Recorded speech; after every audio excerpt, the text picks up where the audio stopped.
so excited. I'm so excited. Just that a little bit. There we go.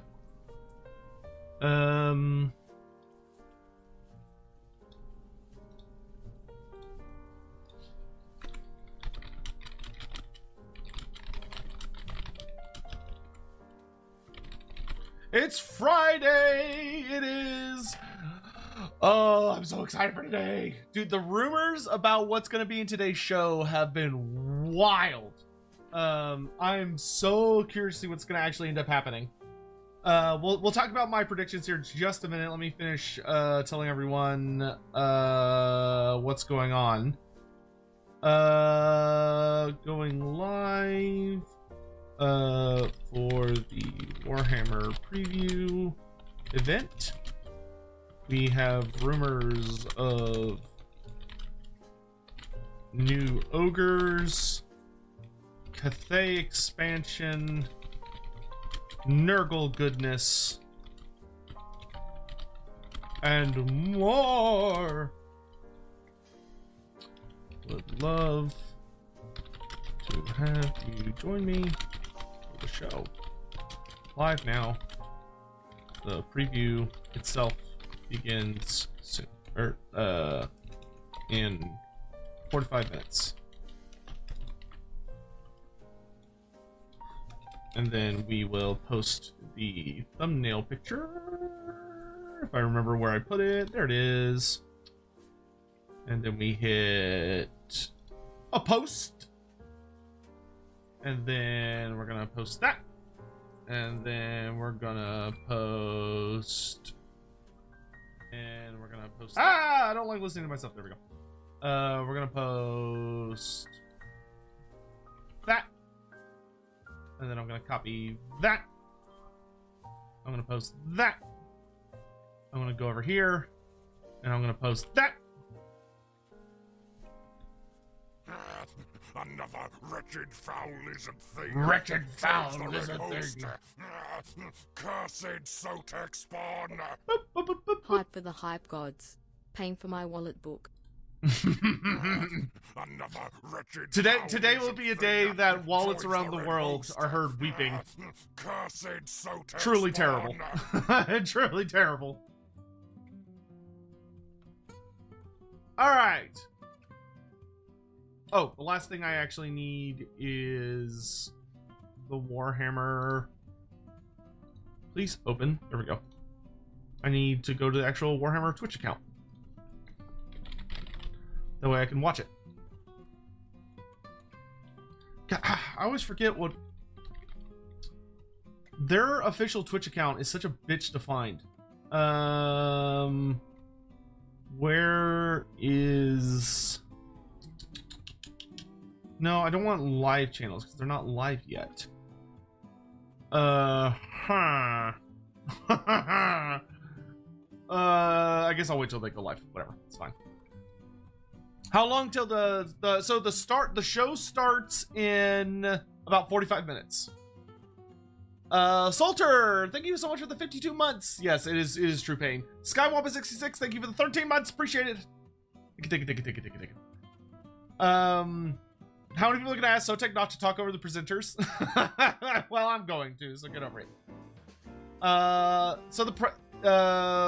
So the prices for plastic minis rise another 50%. Yeah, honestly, wouldn't surprise me. That sounds like GW in a nutshell. Oh, cool. We've got our opening week stuff for the Patch of Glory. How do you feel about Takala only having 15 armor? I mean, that's more a multiplayer thing than a me thing, because you can... Oh, thank you, Vorn. You can, like, all you have to do is get her, like, use her skill tree to upgrade her armor, and then get some magic items that improve her armor. But I don't think Takala had very good armor in her original profile. I think. Let me double check. Plus, if Takala is anything like she was in Tabletop, she probably is going to rely much more on her stances, which means that she's probably going to have a lot of damage mitigation. And if she's going to be getting a ton of damage mitigation to from her dances, then she should not have that much armor. Because if she has too much armor, she's going to be, like, insanely good. Let's see. So she had... Okay, so she just had basic Chaos armor. I mean, as far as Chaos Lords go, she didn't have very good armor.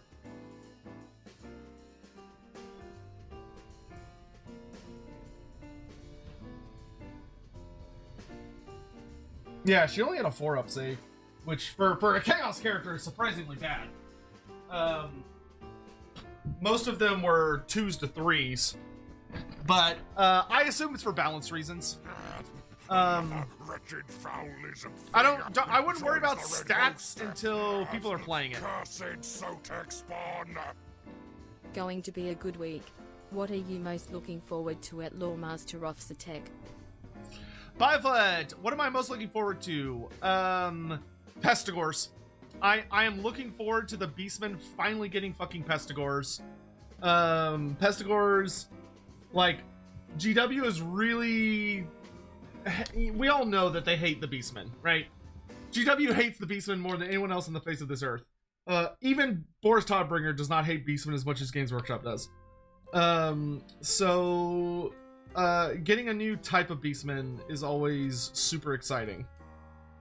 What faction should have access to Bjorg and Steerkar? In my opinion, Norska only should have access to Bjorg. Because I think it would be nice for Norska to have one legendary hero that's exclusive to them. I think that would be cool, but I could see like Archaon getting access to him because Archaon gets access to fucking everything. DLC? What's my favorite unit for the new DLC? Probably the Dreadmaw. The Dreadmaw is really interesting. The Dreadmaw is super interesting. I think it could represent a very exciting new type of unit that we maybe get to start seeing more of. The idea that we're getting basically a static turret that is capable of defending itself in close combat and teleporting around the battlefield is very interesting to me. I would really love for it to perhaps open the way to seeing like a Zinch Bane Tower, or seeing I would love for the Hell Cannon to get reworked. Like if the Hell Cannon could get a rework where it could defend itself in close combat like it does in the lore and on tabletop, that would be super cool. But let's see. You bring token trinket to give to Throt. Yes. Good. I accept your offering for Molder Clan. Metaganon donated $5 through Super Chat. Might be a bit off topic, but what are your thoughts on the Warhammer Survivors game? What are my thoughts on the Warhammer Survivors game? I'm excited. I'm gonna make a video about it, probably to come out like tomorrow morning. I am excited because I get to play as Gotrek, so like, I'm in. I've never played Vampire Survivors or any of that genre, so I'm looking forward to it. I've seen some posts from people that are like, "Oh my god, it's just a Vampire Survivors clone," and it's like, I guess, but like, I would like to play games that have like characters and themes that I think are cool. And the fact that the game is for 40k and fantasy, I think is really fun. So that's neat. I hope it's good. I'm curious. To my understanding, it's a completely different dev team making it. It's not the Vampire Survivor devs, I think. I think it's a different set of devs.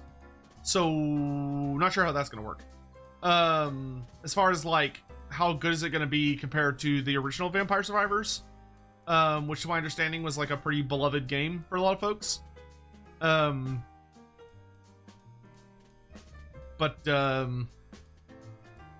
Yeah. Could Dreadmaws deploy inside walls? I suspect that the Dreadmaw, so we saw, it looks like it had, Vanguard deployment. So it'll have Vanguard deployment. I bet you'll be able to tunnel into behind walls. But if you tunnel behind a wall and it's by itself, I imagine it's just gonna die immediately, because it's kind of like a big beastie that doesn't, like, I feel like it's gonna be pretty vulnerable to missile fire because it doesn't move, right? Like, it can't move. It has no movement other than teleporting around. So the burrow, if you burrow behind an enemy's walls, if you're not like antagonizing them on the walls or something, I feel like the Dreadmaw is just going to get ripped to pieces by everything that's inside the settlement. So you would probably need to be careful with that.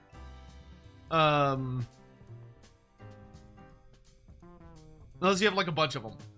Or like, no, I imagine like Chimeras and Dreadmaws are going to make really natural combos. Because you'll be able to like teleport your Dreadmaws inside, and then the Chimeras can fly over the walls and support them. So that might be a viable strategy. Hey, Asmo. Oh, you know what? Let's do our greetings to everyone who's shown up today.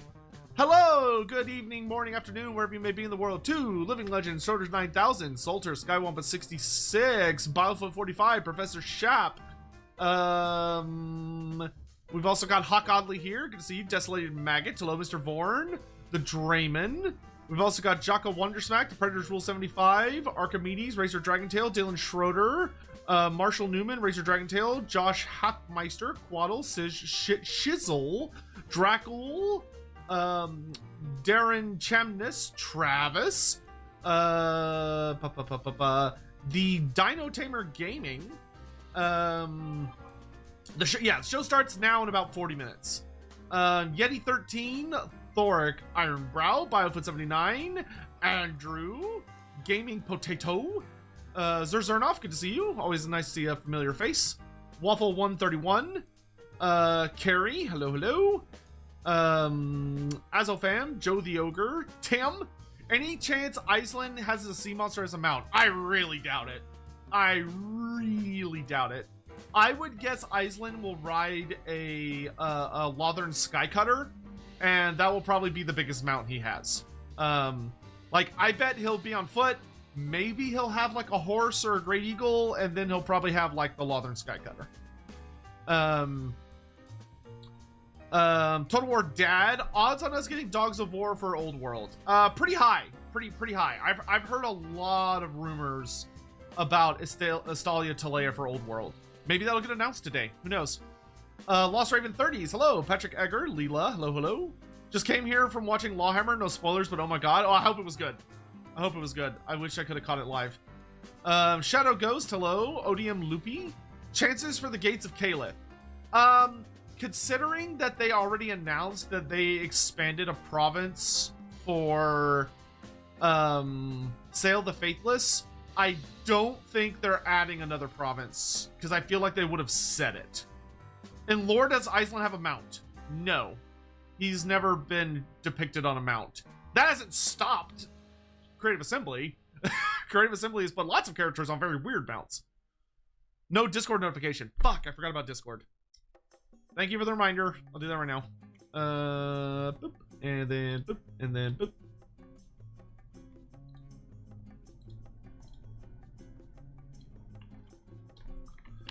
Poor sad Discord. Go here. Stream announcements. Post that. Preview starts in about 30 minutes. And then I shall post the links.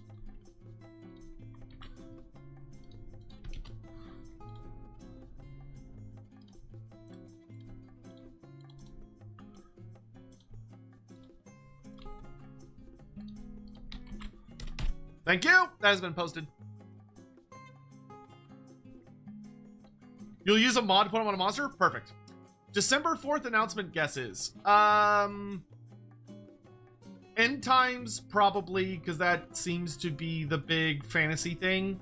It's either end times or it's like Dogs of War. That's the only two things I can think it could be. Lorebeards this week. Yes! Lorebeards will be back on Sunday. Lorebeards returns on Sunday. Andy was having to deal with some really, really serious life stuff, but luckily it has passed, or passed it to an acceptable level, and we will be resuming Lorebeards on Sunday. And we also have some very exciting news coming up. Some very exciting news coming up for Lorebeards. Will we ever see Koreshin end at this rate? Hopefully. I don't fucking know. Hopefully. Eagle Claw Bolt Throwers are quite weak sauce when it comes to artillery units. I know some multiplayer guys that would heavily disagree with that. They are... High Elf Bolt Throwers are extremely good at specific things. They're not, like, as good, per se, as, like, a Hell Cannon. But they're also a lot cheaper than a Hell Cannon, I think. But they are very, very good at certain exchanges. They're awesome at destroying other artillery. Joins the Red Host. Cursed Sotek spawn. Think now is a good time to start this up. Kislev must rise. Bring back Kislev. Yeah, I would love a Kislev announcement. I haven't heard anything about Kislev for... I know they're doing Old World Kislev. I know they're doing it. I just don't know when. Yes, yes. Good, good. I accept your offering for Molder Clan. BioFoot78 donated $5 through Super Chat. In the promo material they were talking about leaks. Do you think that means they've included Tom Holland in the project somewhere? Tom Holland? JK, Fishman?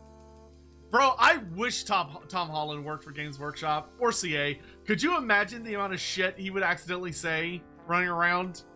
That dude leaks like a motherfucker. Heard Prince Alexei would be the Lord? That would make sense. Well, it'd be Tsar Alexei. Well, actually, no, you're right. It is Prince. He would be Prince. That's right. His mother is still alive. His mother is going to die, presumably, soon. But yeah, you're correct. It would be Prince Alexei. When does it start? In about 35 minutes. It starts at 6:30 CST, which is in 35 minutes. Bro, if it was Fishman, I would scream like a bitch and cry and throw myself on the ground and roll around.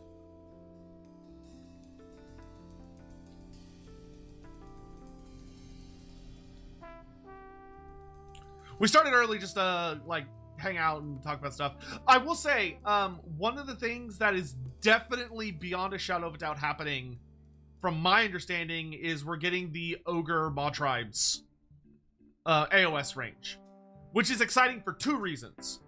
The first reason it's exciting is that it means that all of the old world Ogre kits, most of the old world Ogre kits, should be freed up for the old world. Since apparently we're allowed to have an army in both settings as long as they have different kits, which is stupid, but whatever. And second of all, apparently it is supposed to be a huge ogre range. How are you? And we're supposed to get excited for the reveals? Yes, I'm very excited, Zaraz. Thank you for the 11 months. I'm very, very excited. I'm good. I've actually had a very good day so far. I had a fun night last night as well. I went to a Union Arena tournament late last night. And I went 1-2, so I lost most of my games, but it was like really fun. Like the games that I lost, well, the first game I lost to like literally one of my best friends because we went together. And unfortunately that we had that stupid thing happen where you go with your friend, they're your first matchup, which is like, ugh. But, he destroyed me because I did not draw the cards I needed, but we had a really good time. But all the matches were like super fun. Is there talk from CA about fixing Takala's Steam page, talking about her being more serpent than human? That's... I'd love for them to fix it, but it's not like something... It's not a hill I need to die on. Like, that's... It's a Steam page, whatever. I will be looking for in-game stuff. If I see anything in-game about her being human, I'm gonna throw a bitch fit. But like the Steam page, whatever. I don't care. Have I ever read Warhammer Quest before? Because I read a fantasy quest about a North Dwarf Rune Lord, where recently the Rune Lord made a Rune Golem Dragon. I have not read very much Warhammer Quest. Warhammer Quest was not in my circles when I was young. And then when I got older, they like stopped making them. That sounds very interesting though. What has been my favorite model of this year so far? Probably Miao Ying. I would say Miao Ying is definitely my favorite mini of this year.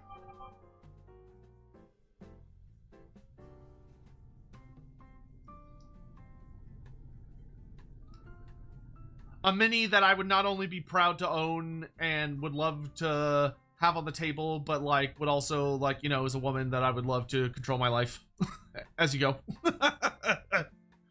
Hey Sotek, are there any of the old world specific books outside Lance and the Army book? No, there is not, and that drives me fucking crazy. That drives me crazy. We've been doing old world for what, 2 years now, and we have one Black Library book that came out with release. Games Workshop is basically like trying to make old world less popular. Which would not surprise me. If y'all know the history of Games Workshop, oh man, they do some of the like craziest shit, dude. Like Games Workshop gets so bitchy when their side studios do better than the main studio, and it's embarrassing. It's so embarrassing.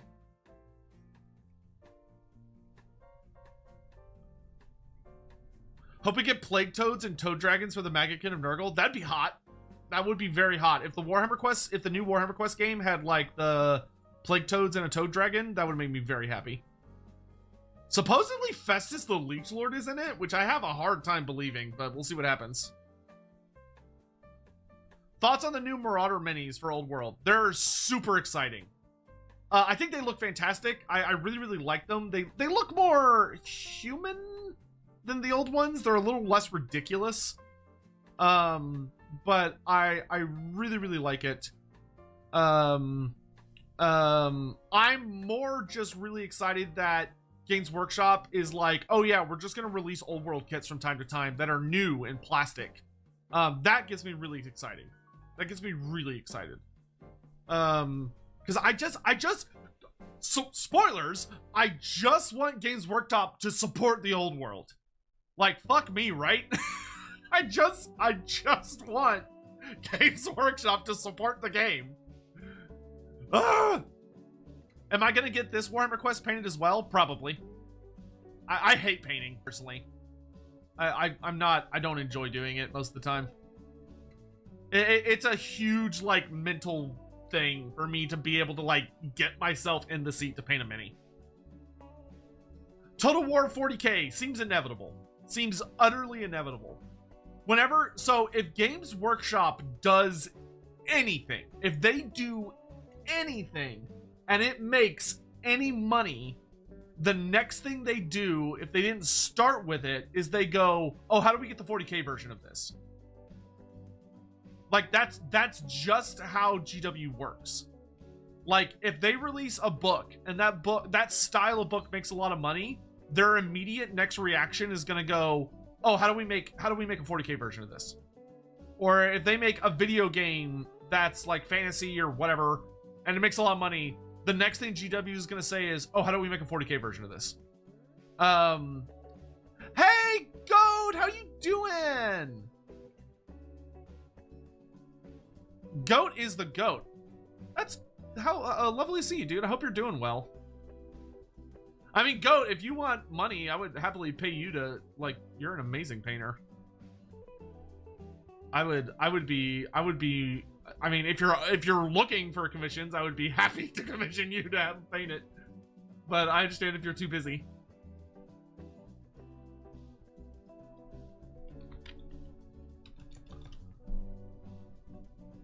Hard time painting your own stuff? Yeah, you're so good at painting, though.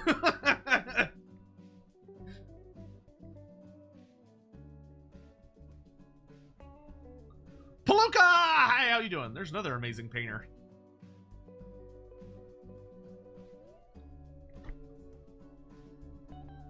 So end times for 40k? I don't think the end times was particularly profitable for fantasy, I'm gonna be honest. Also, like, if they did an end times for 40k, I am pretty sure there would be a mob outside their headquarters that would start burning the building down, and I think GW is aware of that. Leela, just wanted to share that recently a Wolfer game I was in, running, my players accidentally helped the Changeling destroy Bogenhofen. That's great. That is awesome. That is so funny.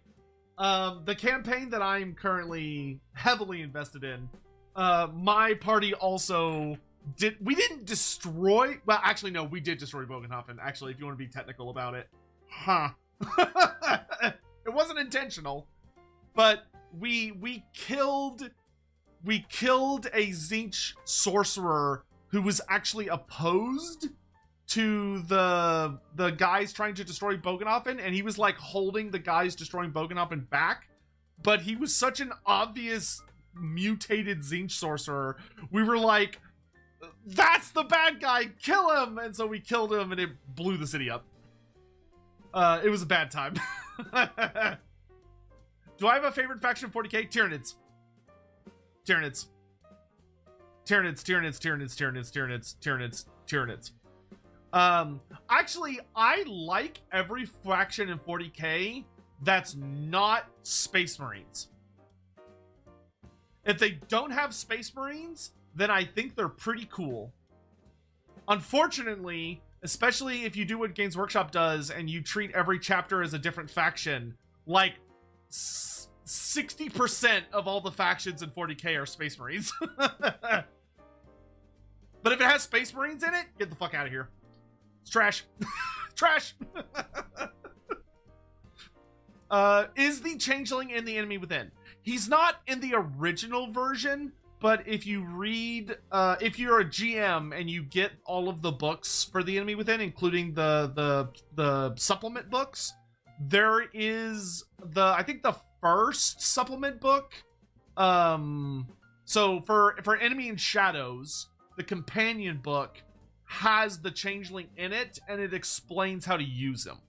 So, like, you can have the Changeling using the rules they provide you with, and he works really, really well. And especially if you're playing with a group that already knows the Enemy Within, so, like, they know the big story beats, using the Changeling is a good way to fuck with their expectations. Hey, Sotek, when I said Warhammer Quest, I mean a Warhammer fanfic, where it's a choose-your-own-adventure novel. Oh, no, I've never heard of that. That's really cool, though. Are Grey Knights Space Marines?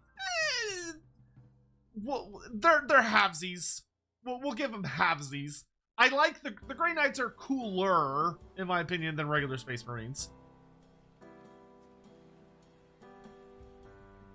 What 4 races would I see for the beginning of a Total War 40k? Orcs, Eldar, Space Marines, Chaos.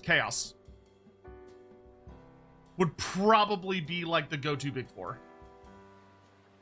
Because, like, you get your Horde faction with Orcs, Chaos, you have your Chaos representative with, like, Demons and Chaos Space Marines. Then contractually, you have to have Space Marines. You have to have Space Marines contractually as one of the starting factions. And then Eldar give you like a more elite specialist faction. Though you might need Imperial Guard. Because I don't think Space Marines like really would hold territory like that. So you might need Guard. But I don't know.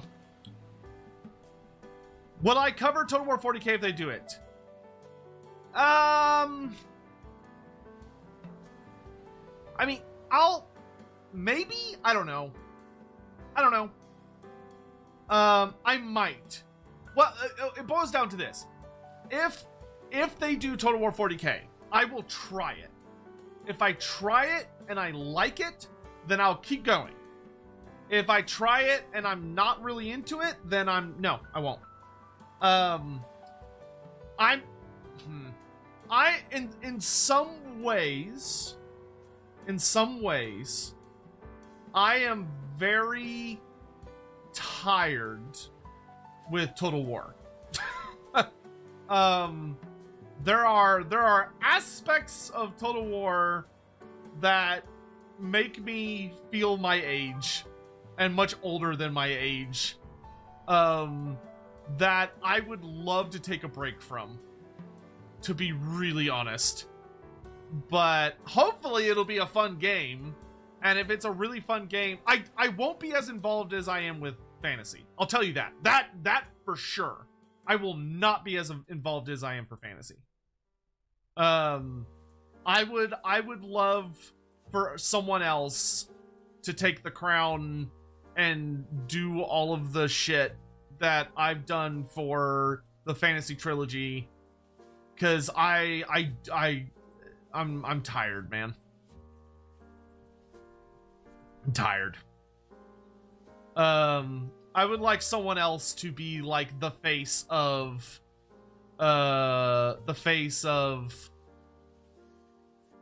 like positivity for Total War 40K. That could be someone else's job. No, y'all misunderstand. I wouldn't be leaving Total War. I would just be focusing my efforts on Total War Fantasy. It's just that 40K, like 40K is this like, oh, this is the big new thing. I feel like it should be someone that loves 40K that should cover it and work that hard on it, right? Like, I would just stay with fantasy. I would just stay with Total War Warhammer. I don't know if I would be as... I don't know if I would be as, like, oh, I'm gonna go do everything that I've done for 40K. Because, like, the big thing is I spend a lot more time... I spend a lot more time trying to help with the game offline than I do online. Like testing, submitting bug reports, trying to get ideas pushed through, trying to be like, oh, this would be cool, like this would be like a lore accurate thing you could do. Could we get this unit? Could we get like this as a mechanic? Could these units like do this thing they do in tabletop? And like having to like look up evidence every single time. Because you can't, because fucking GW, dude. GW's a nightmare. Like, you can't just suggest an idea and it's like, oh yeah, we could totally do that. It's like, oh, well, is there any evidence that that's happened in the lore or the tabletop? That way GW's like, oh yeah, okay, you can do that because we've written it in the past. And it's so much work. It's so much work. Oh my god, it's a lot of work. And I just, like, for 40K, 40K is gonna be worse. Probably.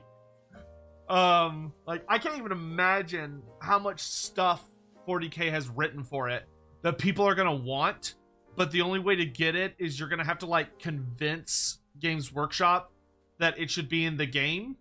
Because Games Workshop changes, like, Games Workshop doesn't know their own canon because they constantly change their own canon, because canon isn't really like a thing in Warhammer. It's just like, what is the current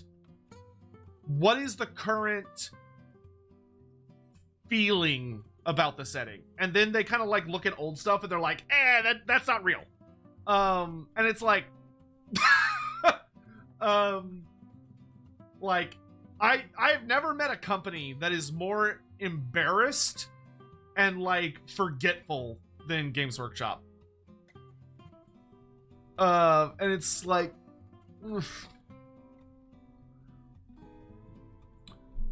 because like sometimes they'll let things through that are absolute bonkers and make no fucking sense. Like, they'll come out and be like, oh, Techless on an Arcane Phoenix or Lokir Felhard on a Dragon? Sure. And it's like, that's not supported by anything you've ever written. Like, Techless, the very weak, physically frail character whose only downside to being, like, one of the most powerful wizards in the setting is that he is, like, literally, like, will can like be flicked into oblivion, and like the only writing you have about him riding on like any kind of mount is him losing his shit trying to ride a griffin and it being like a really deeply traumatic experience for him. And you're like, oh, he's gonna be on a phoenix, and GW's like, yeah, sure, why not? But then you're like, oh, well, GW, you made Zongors with beaks, so we should be allowed to use Zongors with beaks, right? Because they have like really cool models. And they're like, no, no, you can't.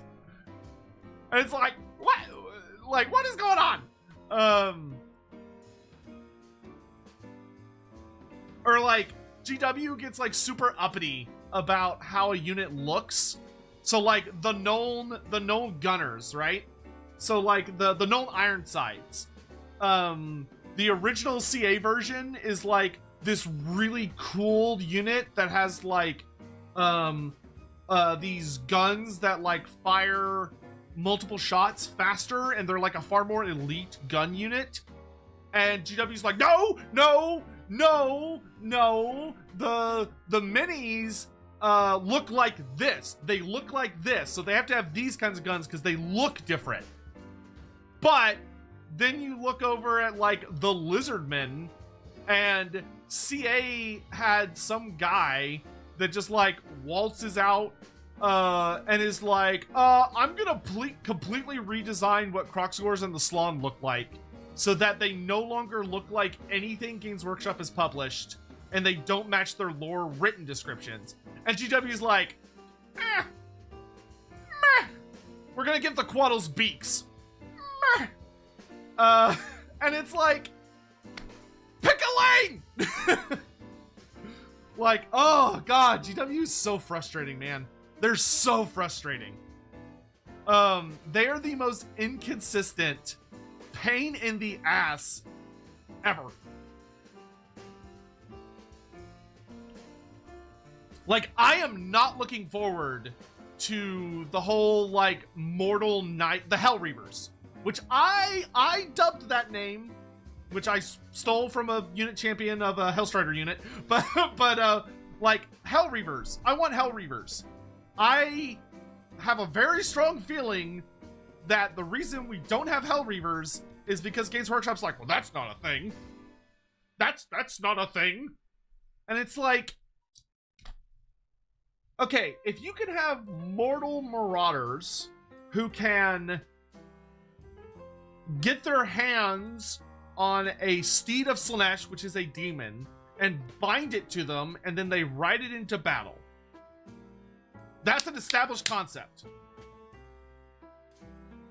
And then you also have like Steercar, who is a character that's in the DLC, who rides one, showing that mortals can ride them.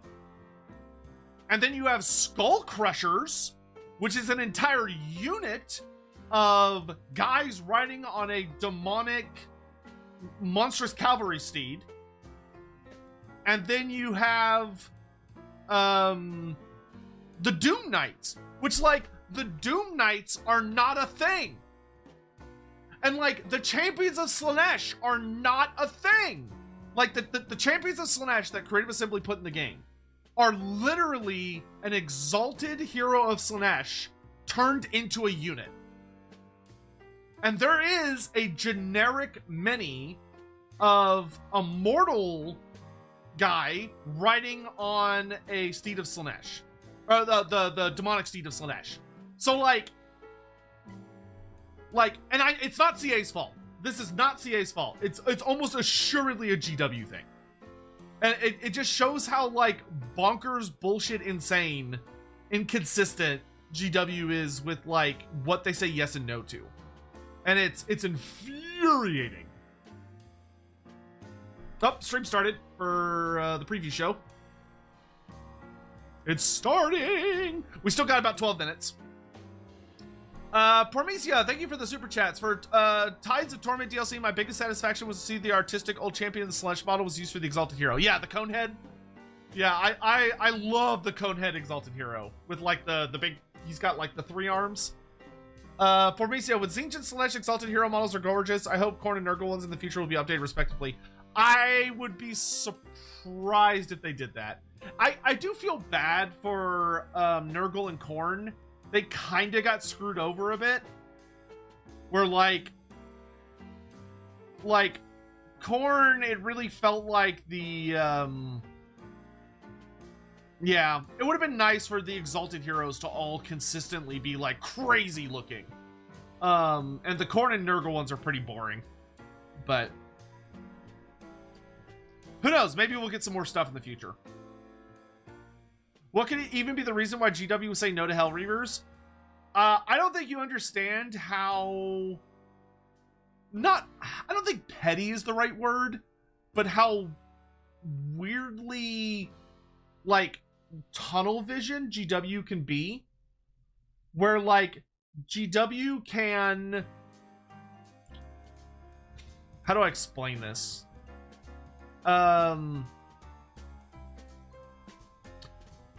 The people that make the decisions about what a licensor is allowed to use are just people. Like, they're just people, right? They're just normal human beings. And they're going to make mistakes. And because they don't know everything. They just don't. GW does not really have the kinds of people working for it that like know everything about the setting. They are usually they are people that are focused on the now. So if you come to someone like Games Workshop and you go, "Hey, I want something like these Hell Reavers, but as like a can I have Hell Reavers as a unit?" There is a very good chance that one of two things is going to happen. The first is that you will say, "Hey, here's a unit I would like to do. Can I do it?"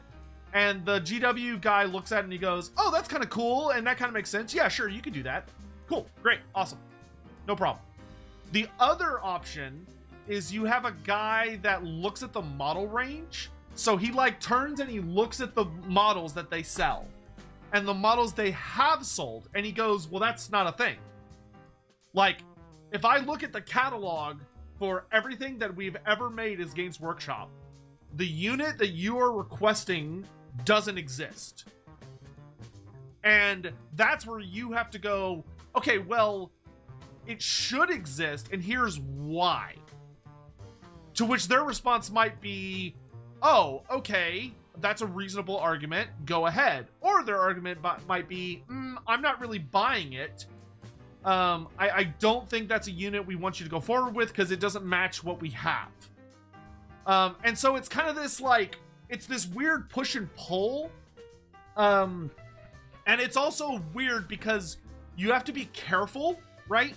Like if you're the company that is attempting to, okay, I'm going to say this and this is going to sound really rude, but I just have to say it. What kind of weirdos give subs to the Warhammer guys? Like, the Warhammer company, right? Who is giving them subs? Someone just did 25 gift subs to the Warhammer Twitch account. Really? Warhammer doesn't need your Twitch. Give those subs to somebody who needs them. Don't give the billion-pound company gift subs. God. God. Come on, what is that? What is that? That's crazy. That is crazy. Oh my god. People call me a shill? Oh my god. Oh my god. Jeez. Alright, sorry, that made me laugh. Alright, we're gonna try watching this on YouTube rather than Twitch so I don't have to worry about ads. But hopefully, yeah, hopefully it'll be fine. Is there an incentive? No! There's no incentive! You don't get anything for giving subs to them. They don't pay attention to Twitch chat.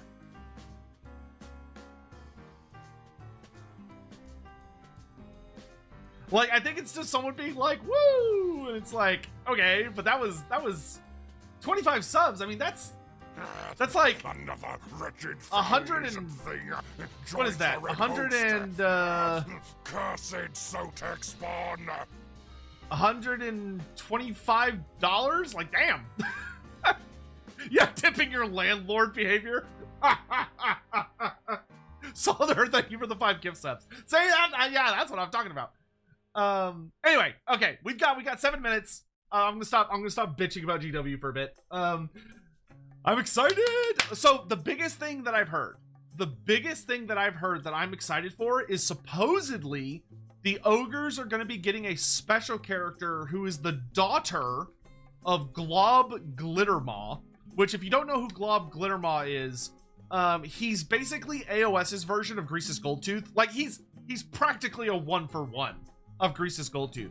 So we're basically gonna be getting a Grease's Goldtooth's daughter as a special character. And I really hope that's true, because that model will probably be fucking insane.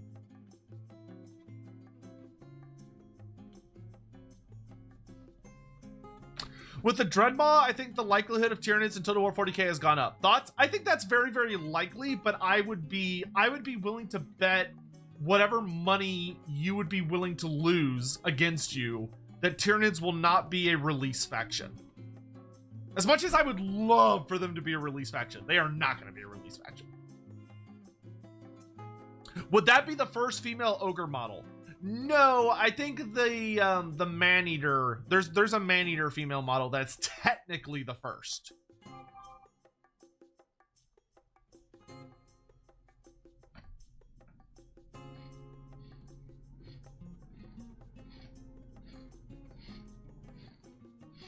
I probably should have picked some like hype music instead of just this chill, relaxing jazz, but you know, what are you gonna do? You bring token trinket to give to Throt. Yes, yes. Good, good. I accept your offering for Molder Clan. The Reed Gallium donated $10 through Super Chat. Thank In you. the Total War Deep Strike video, somebody asked if Indiana and Kasharpland, and the channel replied, no news on that here, but possibly one day. They gave a heart on a similar comment. We can only hope. We can only hope. The things that I have heard through the grapevine about Endin Koresh, if they are true, would blow our fucking minds. Like, if Games Workshop did what I have heard from very reliable whispers they are going to do for those two factions, and we got it in Total War, it would be like pure sex. Like just pure sex injected straight to your veins. Token trinket to give Like to just Throt. orgasm Yes, yes. for days. Good, good. I accept your offering for Molder Clan. Alexander donated 50 Swedish krona through Super Chat. The Chaos Lord of Nurgle had a model, right? Big fat guy showing his belly with a great tax. Why was that not a thing when it had a model? I don't have I don't know the exact answer. I know, like, I could give you theories, but I don't know the answer to that. All right, we got 3 minutes. 3 minutes. I think that's the sauce from Raising Cane's. Raising Cane's is such good French fries, dude.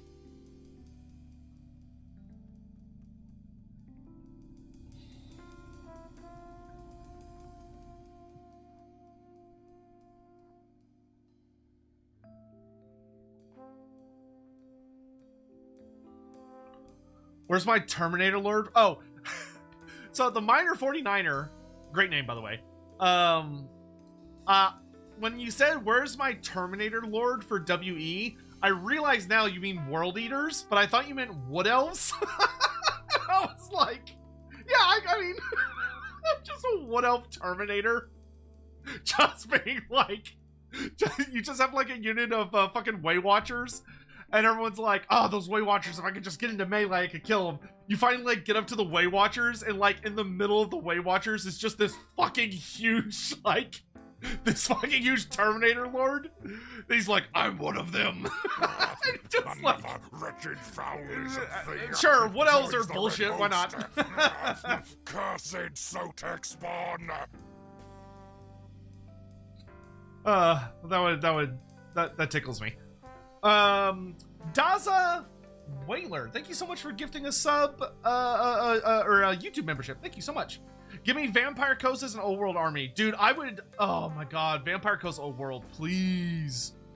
Please.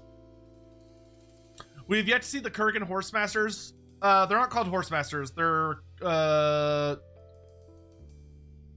wait, are they called Horsemasters? Anyway, Chaos Sorcerer Lord of Slaanesh. The Chaos Sorcerer Lord of Slaanesh is probably going to look like the other Chaos Sorcerer Lords, I'm going to be honest. I don't think he's going to look super unique.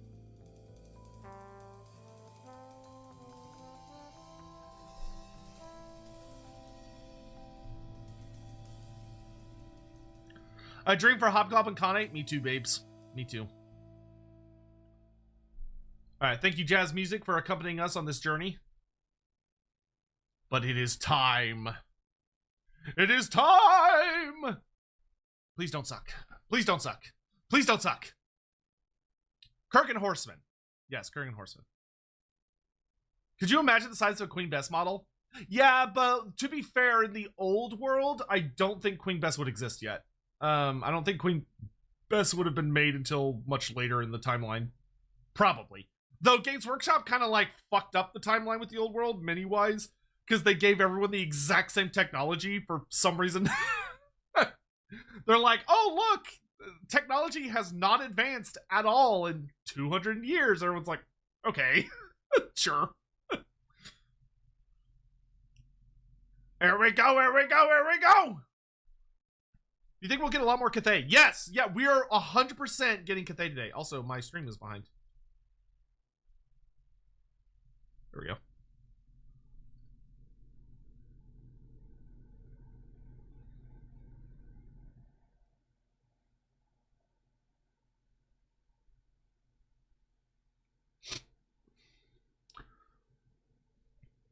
Could you imagine?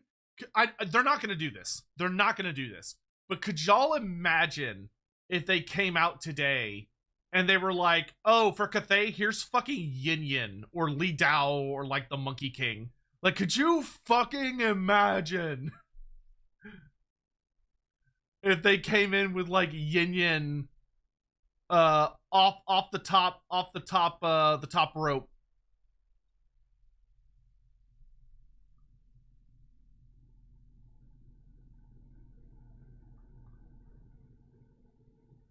Come on, guys, it's 6:31. Let's go. Yeah, Born, I saw. Thank you. We're late. We're late. Let's get to it. Hop up. You're a $1 billion. You're a billion pound company. You come on. The least you can do is run on time. You bring token trinket to give to Throt. Yes, yes. Good, good. I accept your offering for Molder Clan. Stephen Lucas donated $5 through Super Chat. The Sylvaneth are the Terminators. Yeah. Darika Ian Dreadkite. Is that were you trying to write Drycho with that?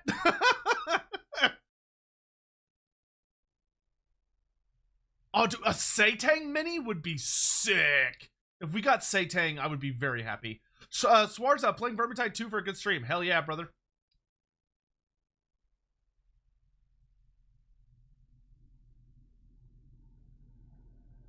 Where is the show? Where is the show? Where is the show?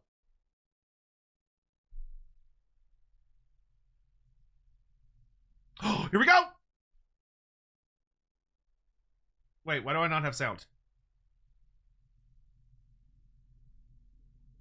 Why is there no sound? Do y'all have sound? They didn't.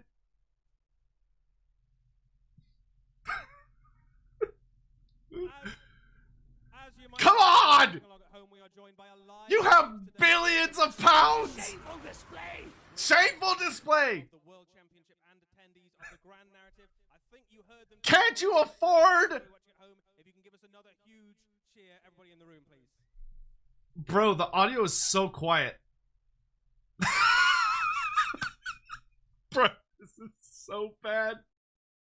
And we can see there are already thousands of you watching along at home on the stream. Do let us know where you're tuning in from. I'm gonna turn up the sound as loud as I can, but it is like really soft, guys. I'm gonna turn it all the way up on my end. Yeah, absolutely. It was really fun over the last couple of days to see the event start to kick off and to see where people. Yeah, I'm gonna go to Twitch. From all around the world. See if it's a little better. The opening ceremony took place, and we saw just hundreds of. So normally, this is the part in the chat where I'd say, "Hey, where are you tuning in from?" They do have it to the correct mic. Ah! Who the fuck? No, I don't want to watch you. Who the fuck are you? I don't know you! There we go. It's really lovely to be here. Now, what is the World Championships of Warhammer, and what is the grand narrative, and why are we here? Well, we've got a little reel to show you what it's about.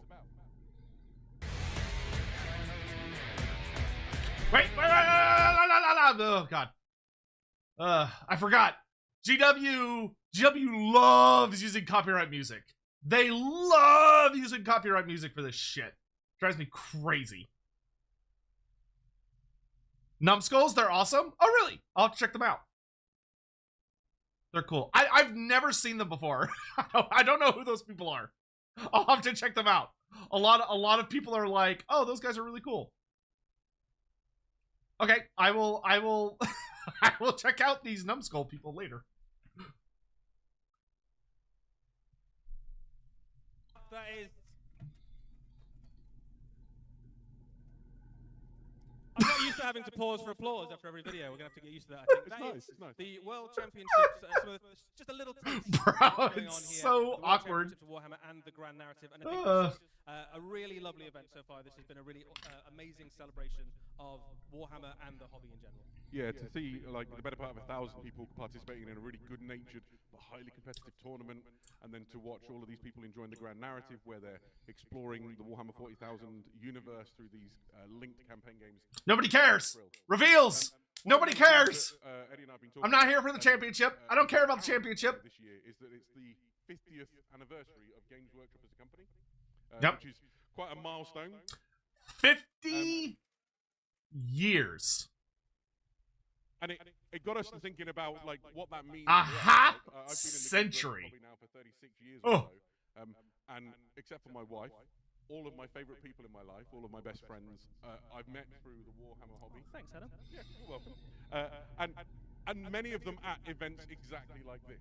I've been to birthdays and christenings and weddings and funerals, all with these wonderful friends that I've made around the world. Y'all can hear them, right? Warhammer hobby and what it's brought into my life, and that's a real boon to me. I think Games Workshop did something really special when Warhammer came into. Can I make them louder? No. Absolutely. This There will is be, as loud as it goes, dude. Celebrations over on our channels. I have it as loud as it could go. Over the next kind of coming weeks as we look at the 50 years of Games Workshop and celebrate this amazing hobby we're all part of. Awesome. So. But you didn't come for that, did you? You did not. No. Come for that. Don't care about any of that. So, Look! what Look! really remains now This is guy to just tell, gifted 10 everybody here subs and everybody at home, how to the rest Games of the show's Workshop. gonna work. For the next hour and 15 minutes or so, probably, we've got loads of fantastic Hour Warhammer and reveals to you. 15? Oh my gosh. All All right. sorts of settings. I listed them all out in that video that we did a while ago. But we've got Warhammer Age of Sigmar, we've got the Old World, we've got the Horus Heresy, Necromunda, and Warhammer 40,000. So there's loads of great stuff to enjoy. Should we start with our first reveal? I think we should have Yes. a first reveal. We Here we waited go. long enough. Right. Well, Here we go. let's run the show. Oh, Warhammer Quest! What do we got? Oh, oh, oh, oh, oh, oh! Oh, who's that Chungus? Oh, the Pestigors look so good. Oh my god, what the fuck? Bro, there's so many characters. Oh, they made the maps a booklet. Oh, that's so nice. I actually much prefer that over the old system. The tile, having to put the tiles together sucked. Having it as a booklet is so much better. Oh, show me all those minis.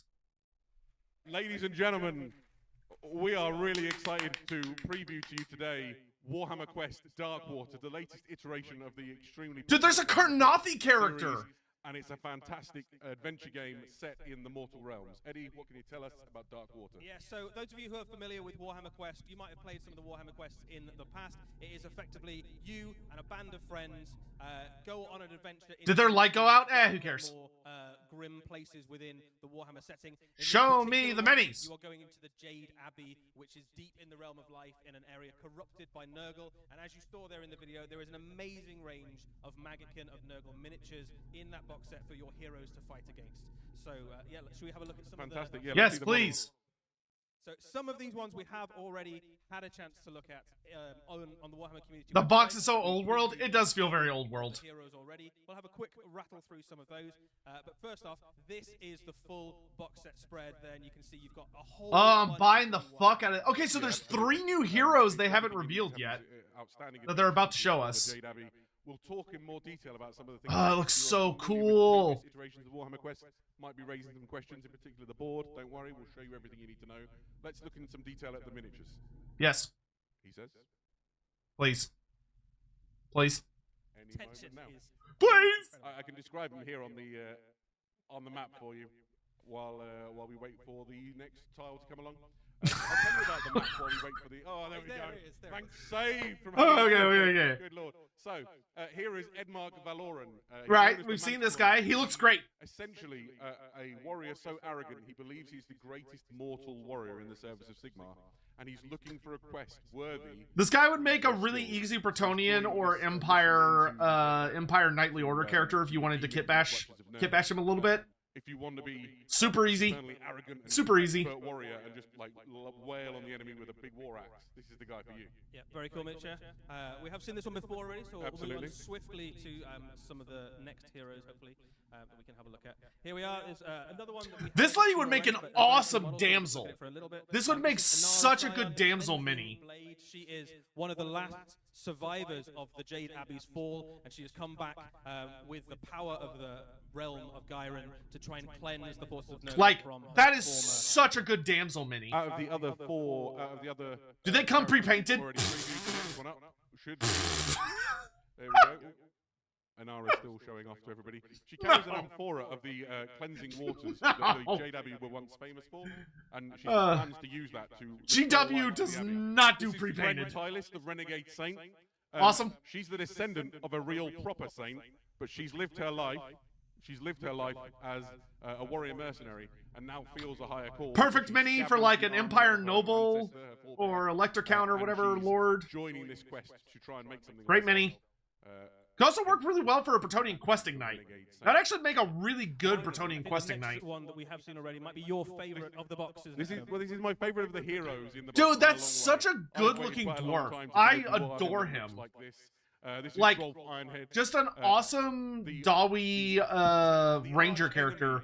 Though Andy Law pointed out to me that his axes are kind of stupid because his axe literally the rune on it, like the runes on his axe is Kozilin or is Klinkarune for axe. To seek revenge for what happened to his kinsman. Stem, hi, how you doing, Sword hon? and miniature. You can't quite see it on these shots. Please don't die. He does like a foldable crossbow on his back. Hope you're doing okay. I'm sorry you're not feeling well. Something new, shall we? Here we are. Oh, This is, look at Felfel, the him! Forest Prince. This is a Kurnothi hero. So Bro, he looks so follower of the fucking god of the cool. hunt, and he is a prince of his people. Oh, I He want these guys as a wants mini to range find the so biggest, scariest bad. creature he can and kill it in the name of the god of hunting, and he has picked out Kelthanor the Kurnothi. God, he looks fucking of sick. the Jade Abbey to kill. He is going to claim that head for the. That's such he's such a unique ethnicity inspiration. A really unusual hero. What is that? I know, right? What I don't know if is you can hear that? at home, the sort of noise that went over the crowd here was quite cool. Drasher This is Vorn. Drasher Vorn. This is Drasher Vorn. He's a chieftain of a tribe of savage warriors who live in the realm of life, and he's got an interesting thing on his. He's got a side, gur the ebon pendant. claw, which gives him this power to take on a more feral and savage. He's a werebear. And he's here for. It's a blood. He's fucking absolutely werebear. gunning for the forces that have taken control of the Jade Abbey. His people, they live by the rivers that. It's flow through Dratcher it, and, Bjorkstruck. lands are now corrupted and polluted by the sort of toxins. He's literally just a werebear. Absolutely. Yeah, very cool. Hey, he looks awesome. See It's a very cool looking he like was shaman once, character. A man, is slowly morphing into a creature of Gyron, a kind of half beast, half man. It's a pretty classic hero for you there. Oh, he looks good. Next up, That's such a cool this shaman. might be my favorite from Oh, this is a Jacobus Jade Vine, Wizard. Jade Wizard. We've had Jade Wizards in Dude, he's Warhammer got the for sickle. like He's 40 got plus the years, I think, like a but, sickle, this like a is Gyronite mage from the realm of druid. life in the realm of Gyron, And as he's you got can like see, a he's little accompanied he's by, got a little wolf Spike pet. Spirit of the realm of Gyron. Bro, that's a He has a perfect little Jade owl Wizard creature on his for shoulder Old and World. a, That's a box-like perfect Jade dog Wizard spirits that runs for like a around with him. druid of the essentially a Old wooden World. dog called Whisper, and that's a He really looks useful so playing feature in the cool. game, and he's got a spite owl shout on his shoulder. Yeah, he's fantastic. I love his And little also, dog. The fact that his feet don't touch the ground, the vines are keeping him sort of. I think if I was walking around in Nurgle's garden, I wouldn't want to touch the ground with my Man, we feet. got a lot of people with their feet out. So those are the heroes. That's your choices. And when you play this game, what You bring is that you get token together trinket with your to friends give to and Throt. through Yes. the various Stop shouting at horrible me. denizens of the Jade Abbey. Let's have a look at some of those, starting with the smallest. This is and AOS. scary of the monsters. Almost. Oh, cute. oh, These are the oh, Maya look at kelpies. those! These are horrible demonic Oh! creatures that sort of slump around in the Meyer disgusting Kelpies? sort of Oh, run those look throughout fucking the entirety of the cool. Jade Abbey. Oh, Individually, Meyer not very Kelpies, they're dangerous, just but horrible, if you find ugly yourself little cornered, things. They'll surround you and pull you down. You have to be careful about them at all times. Yeah, absolutely. Oh, Kind of those made look of the horrible fucking infested awesome! fen water of the Jade Abbey that is infested with Nurgle. They remind me of your smallest monster. the Next Nowhere up, King. We have something a little bit. Oh no, sorry. Before we get there, we have the treasure tokens. So Treasure even tokens? the treasures in this quest are kind of possessed. Fat little and infested, goobers. and you have to pull them from the slimy. Oh, the claws new of demons are so cool looking. Guy is just adorable, isn't it? It is a little. I'm bit adorable, but also digging sort of this good. set. Yeah. I cannot wait to get my Yeah, hands on those this are the set. treasure tokens. There's a couple of those. Oh, in the this box game as is well. gonna be Those so represent things that you're fun. trying This to game is find, gonna be so and I guess fun. You're trying to get that sword, although I don't think Stephen that's Lucas, thank you for the super chat. Little do we know the axe rune improves the axe properties of axes by 1,000%. Yeah. Because it gives them bonuses, so there you go. Next up on the monster list, though, we have the Pox Wretches. Pox These are, Wretches! effectively mortals. Hell that have been, infested, yeah. Infected by Nurgle. They are your sort of zombie equivalent. We Shampoo finally hordes got towards your basic heroes. infantry for Maggot Kid of Individually, Nurgle. Again, not all that scary, although certainly scary. Like we have our Putrid Blight Kings, but now we finally have like our baseline followers. You get quite a lot of these in the box. Oh, There's they loads look of so interesting cues as well good! that sort of They're so key gross. into I love Nurgle them. and what we know about it, the sort of swollen limbs and the pustules and the buboes and things. But a thing to look for is all these walls, these circular patterns that you see on all of the war gear. That's a recurring motif throughout the Jade Abbey. They got some There's serious a- jowl one action thing going on. Connected to the realm of life and the sort of the positive things you saw on the Jade Wizard staff, but now it's been corrupted and subverted into something entirely unpleasant. Yeah, you can see the kind of symbol of Gyron is slowly morphing into the symbol of Nurgle there on the guy's breastplates. But there we go. That's the. They look great. Pox Wretches. One step up from those are Pestigores! Pestigores. Waiting. Pestigores, obviously part of Warhammer. Oh, for a long they time. look we can hear so big fans of good! Pestigores in the crowd Look how there. big their Pestigore mono massive horns turn. are. Pestigore is Pestigore, as they say. So there's a whole bunch of these guys. They are. Oh, they look so fucking awesome! Shields and all sorts of things. Oh, look at the As you one would up here imagine, that's got these like are his beastmen, the so they're bones fairly are sticking durable. out. They hit fairly hard. There's certainly a step up from the Pox Wretches. And if you get into a fight, Oh, with I too many of love these, they will drag them! your heroes down. I love them! But there are bigger and more dangerous things to be found inside the Jade Abbey than these. These are the Cankerborn. Cankerborn! This is Holy what it looks shit! Like. We've seen what it looks like when demons Those are- possess weapons or demons possess creatures. This is what it looks like when demons literally possess the ground. These are Oh, those are fucking conglomerations big of boys! The ground of the Jade Abbey combined with demonic essence, and you can see they've got. I love scales that and they rocks have on their triple shoulders, heads. 3 heads that look like plague bearers. These are foul. Oh, creatures. those are so Extremely dangerous. fucking Yeah, you can see, cool! like, bits of ancient sacred stone is on their back, and you can imagine that Nurgle has infested the land around them, and these sort of like henge-like structures. Are They look coming out of the they ground. look would have great. previously been in the sort of sacred. Those are of gorgeous Gyron, but they've sculpts. been well and truly infested by Nurgle. You can see the heads are quite reminiscent of Plague Bearer, but these guys stand almost like 50% again taller than a normal Plague Bearer. They've got a kind of triple head, 3 eyes in the symbol of Nurgle.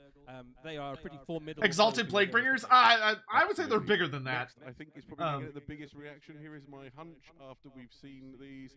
These are the Blight Templars. Woo! Yeah, so this is an elite unit of Maggotkin. They are effectively. So they're even stronger than future Blackie. Oh, I love the guy with his entrails hanging out. The plagues of Nurgle, so very well armored, very durable. You know, those are. I love all their mutations. And these are some of the toughest troops. Those are gorgeous boys. As you venture into the Jade Abbey. Those are gorgeous boys. And who leads the Blight Templars?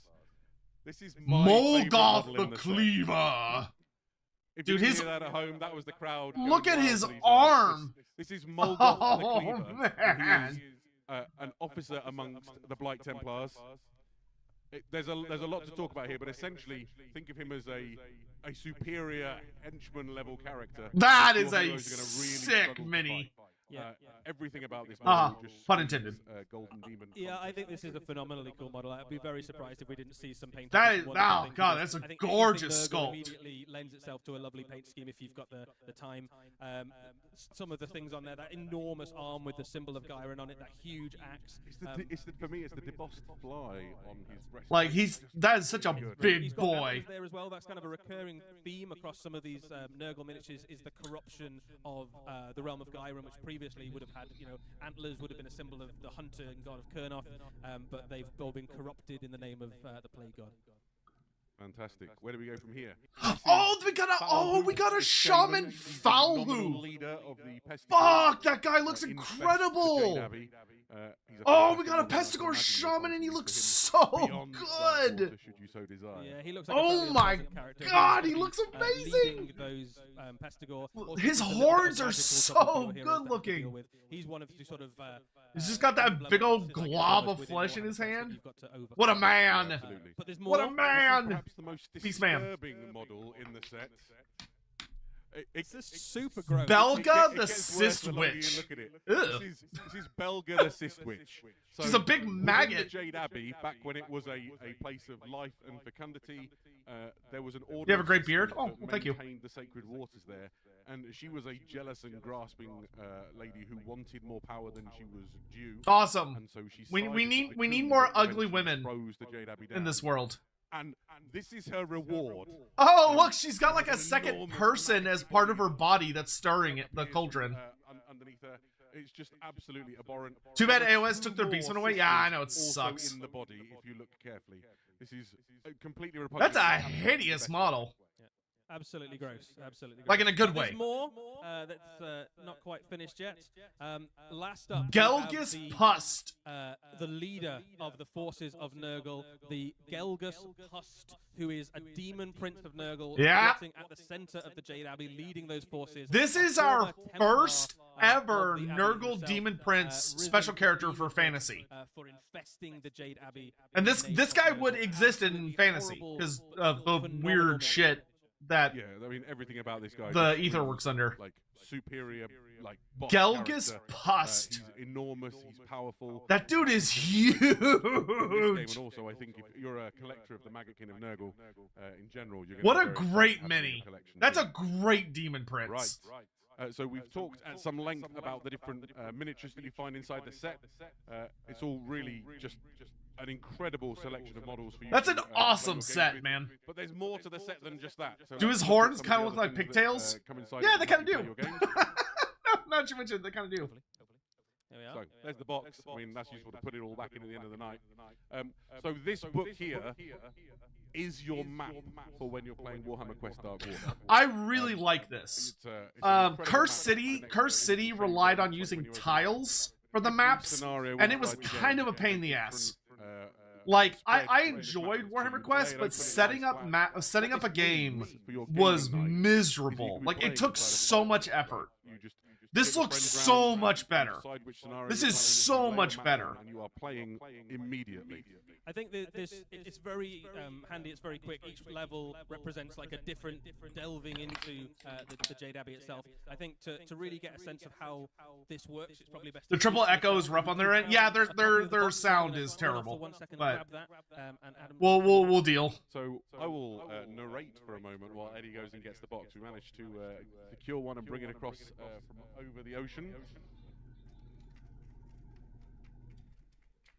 Bro, that table they're on looks so shaky. While Eddie opens that up, he might be able. Can't to wait for Scalpers to take all these. It'll be a fight. To do with the gaming.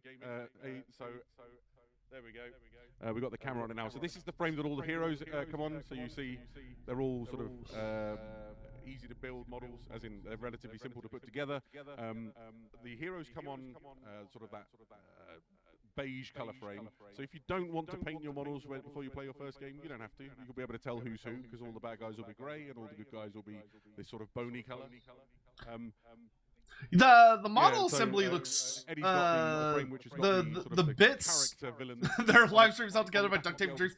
Dude, GW is one of like the worst streamers consistently. Like their streams are always so bad. They always have the worst streams. Sort of the material for multi-billion-pound company. Just a reminder. It's full of cards and things. On the right-hand side of the screen now, as you look at it, that's the map. If we can convince him to open it up, you'll see exactly what it all looks like.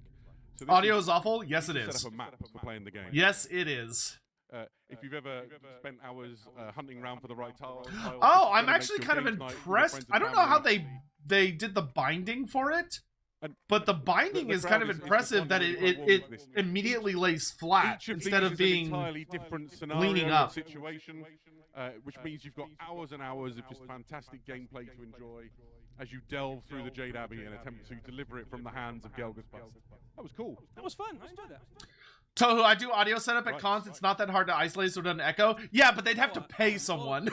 And GW doesn't like paying people. Got me in the mood they are notoriously cheap. I just wish there was more than just the Nurgle stuff that was in that box. What you got? Why don't we see what's next up on the show? What do we got? I'm looking at the screen waiting for the next image to arrive. Is it a... Actually, we're going to take a technical break for 2 minutes and we'll be right back.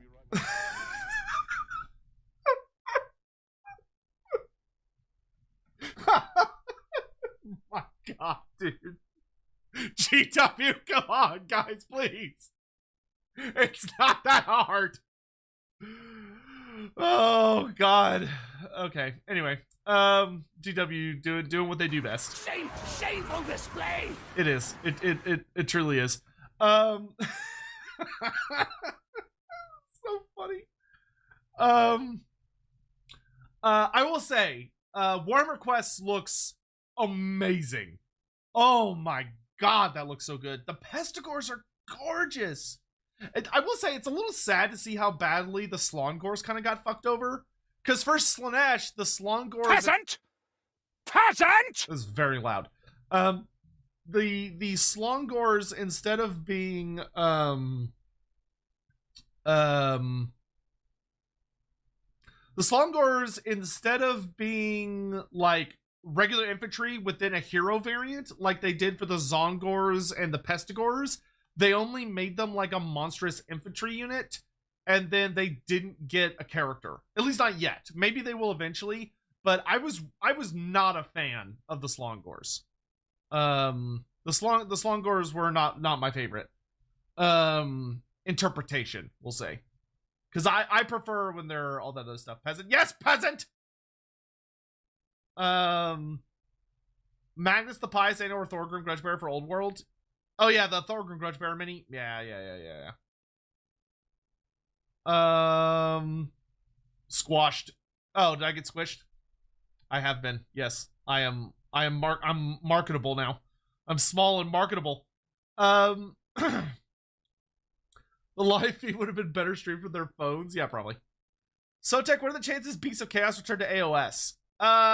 Not anytime soon, because Games Workshop is being bitchy about not letting multiple factions easily exist in both settings. Maybe they'll return soon. We can only hope. I mean, you can still use beastmen in AOS, but they have to be part of one of the mono god factions, which sucks.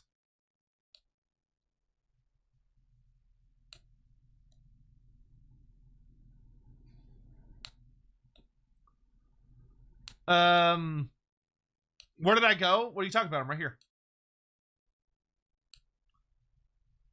I'm right here.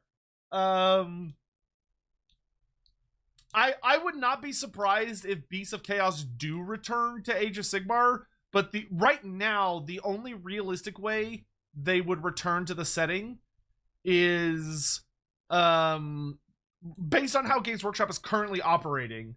They would need to make a brand new Age of Sigmar only range for the Beastmen, which didn't seem to be on the cards anytime soon, which is why they got shunted to Old World only. Why is GW like this?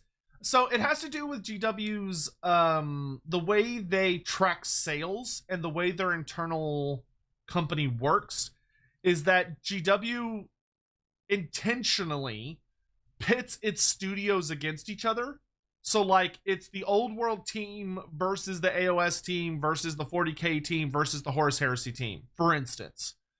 And what they do is they don't want minis to be shared across the settings because they track sales for the different settings and then they compile the amount of money they make for each of the settings and they use that to see which games are more popular in their internal competition. So basically they have like fucking idiots, but what are you gonna do? They've created a really kind of hostile work environment where you are deeply encouraged to the different studios are encouraged to be hostile towards one another and to try and fuck each other over because their sales are literally competing against the sales of the other studios. Did the whole stream crash? No, they it's still live. They're doing some stuff. It's dumb.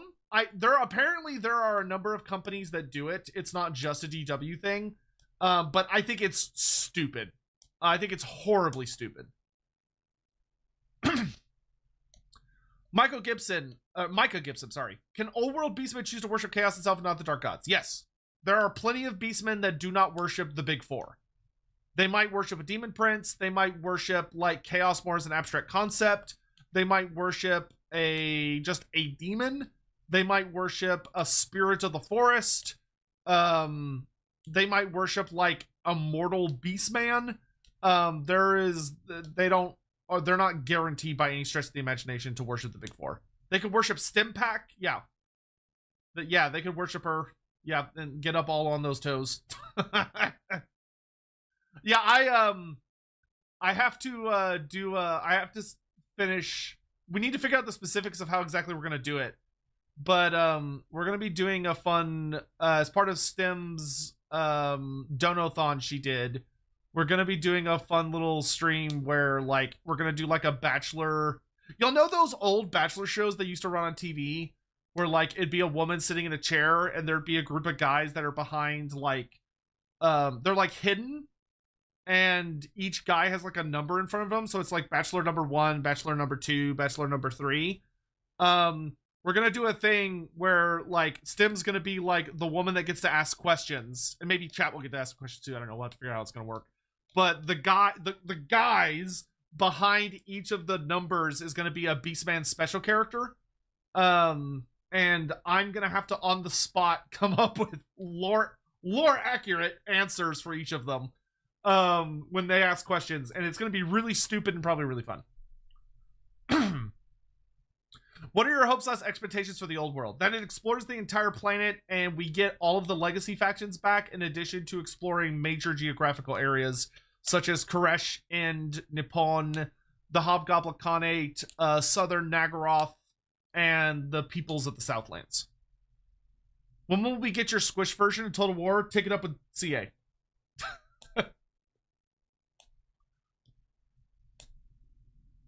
Good God, this stream is cooked. Yeah. Yeah. I'm 100% asking Sotek, is there any indication of when Nagash may come for Total War Warhammer 3? If and when they do the end times is when they would bring out Nagash.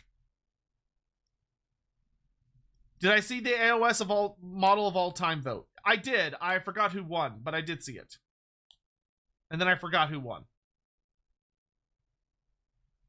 I mean, actually, if you want to get technical, the squished version of me does exist already in Total War. The Seeker of the Sacred Plaques. Which is me. Will we ever have a completely new AOS race? Yeah, eventually. Does Malagor worship the Dark Gods? Yes. Yeah, I would say he does pretty explicitly. Oh, Ushoran won. That's right. Ushoran won. Yeah, Ushoran's so goated, dude. I love Ushoran. Is there any chance Rakarth gets the Dreadmaw? I would say there's a chance. That might not be in at 7.0. That might be something that has to be added later. I don't know if they're going to be thinking about Rakarth. But I could see Rakarth getting access to, like, maybe the Dreadmaw and the Chimera through his mechanic. When they said the stream would last for an hour and 15 minutes, that didn't mean they show content for an hour and 15 minutes. Bro, they said 2 minutes and it's already been like 5. Yeah, I mean, I would say the Cruel Boys were pretty...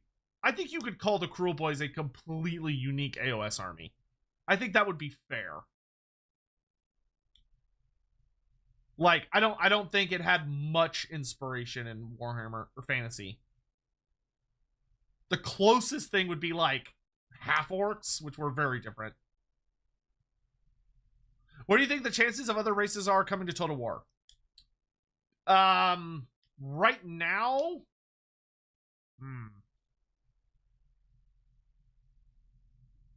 Right now, I'd say it's like a 45% chance. The Deepkin? Yeah, I'd say Iden and Deepkin were pretty new. I would say they were pretty damn new.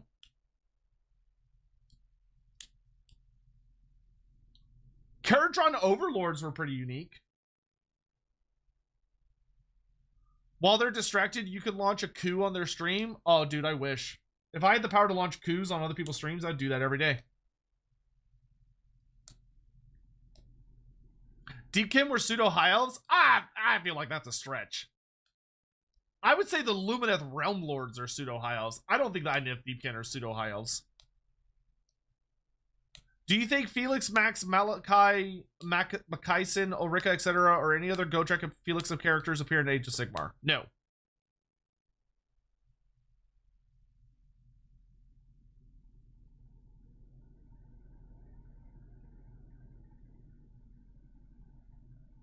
How do you think CA is going to handle the Anointed? Seems like it could be a Loremaster of Slanesh. Oh, you know, that's actually a really good way to think of it, probably.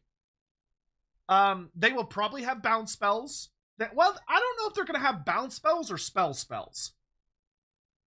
Because the Loremaster has actual spells.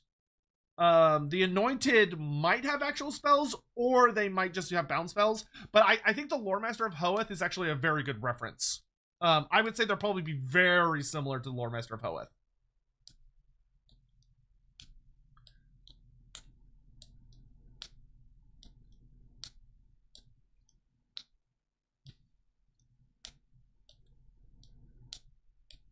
See, this is the kind of shit I talk about when people are like, oh, CA is so bad, they can't do anything right. And I'm like, bro, have you met GW? like, have you met these assholes? Like, good God. Could a group of beastmen ever cooperate temporarily with a group of wood elves or treekin? It would be very unlikely, but it's not impossible.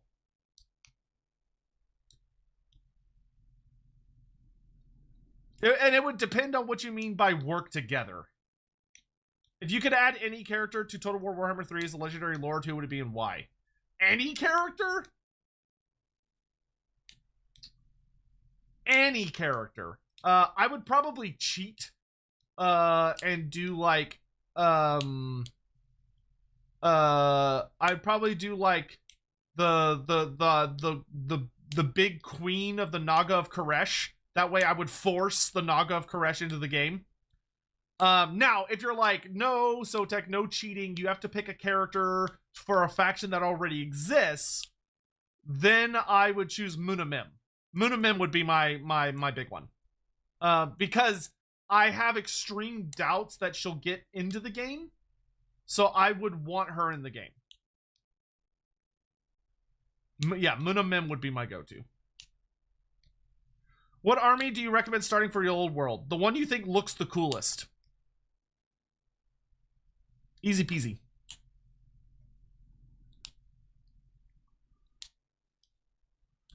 Do you think we'll get the Gelt/Skrulk marriage mechanic in Total War Warhammer? They're not brave enough for that. They're not brave enough. Remember, there are even worse asshole companies than GW? Oh, yeah. Yeah, GW's not the worst company out there. They're not the best, but they're not the worst. Is GW the chaos god of technical difficulties? Technically, this type of situation would be blamed on the Black Gobbo, but I guess they didn't have that asset ready to go.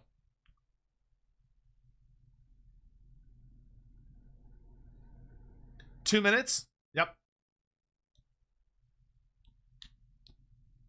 Imagine the next Total War Warhammer game is the old world. Dude, there would be... I would have to, like... I would be upset if they did that. That would be the most money grubby, awful thing ever seen. That would be so bad. That would be so bad.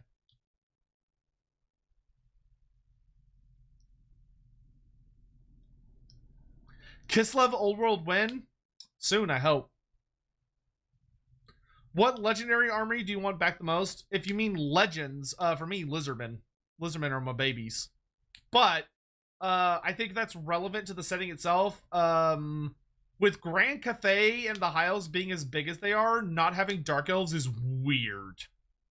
Not having Dark Elves is really, really weird.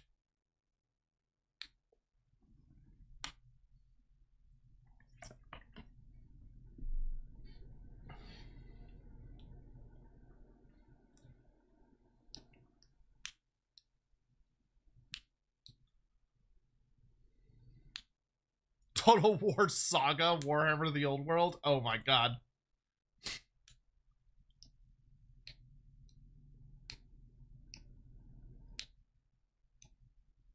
When does the stream start? It did. It already started.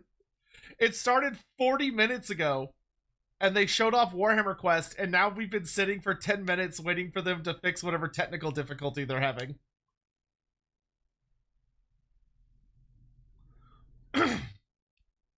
Giant Condor, as a novice painter, what army would you recommend for me to start collecting? One for the old world, AOS, and 40k. I have one squad of Tau Pathfinders already, but that's it.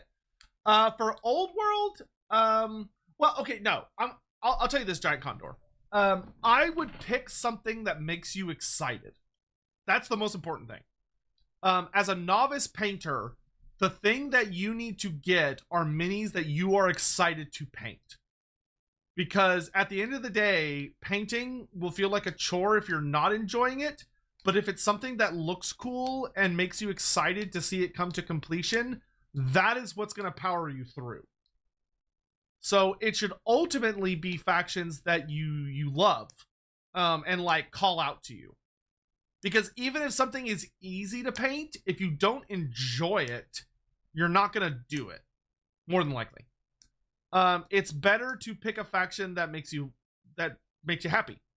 Now, if you're worried about like painting technique wise, generally speaking, you're probably going to want to go for armies that don't have a lot of metallics, and also have like very similar features across the whole range.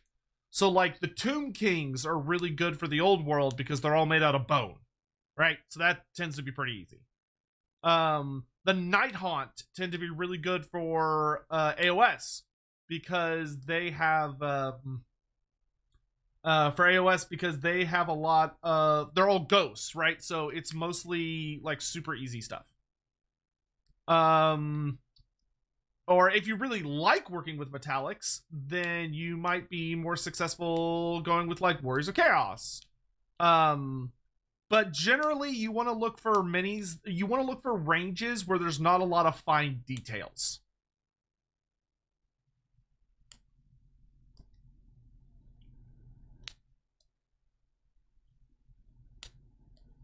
If I could be any Skaven legendary lord, who would I be?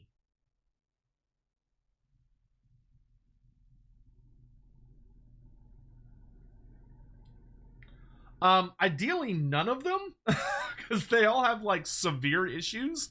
But if you held a gun to my head, probably.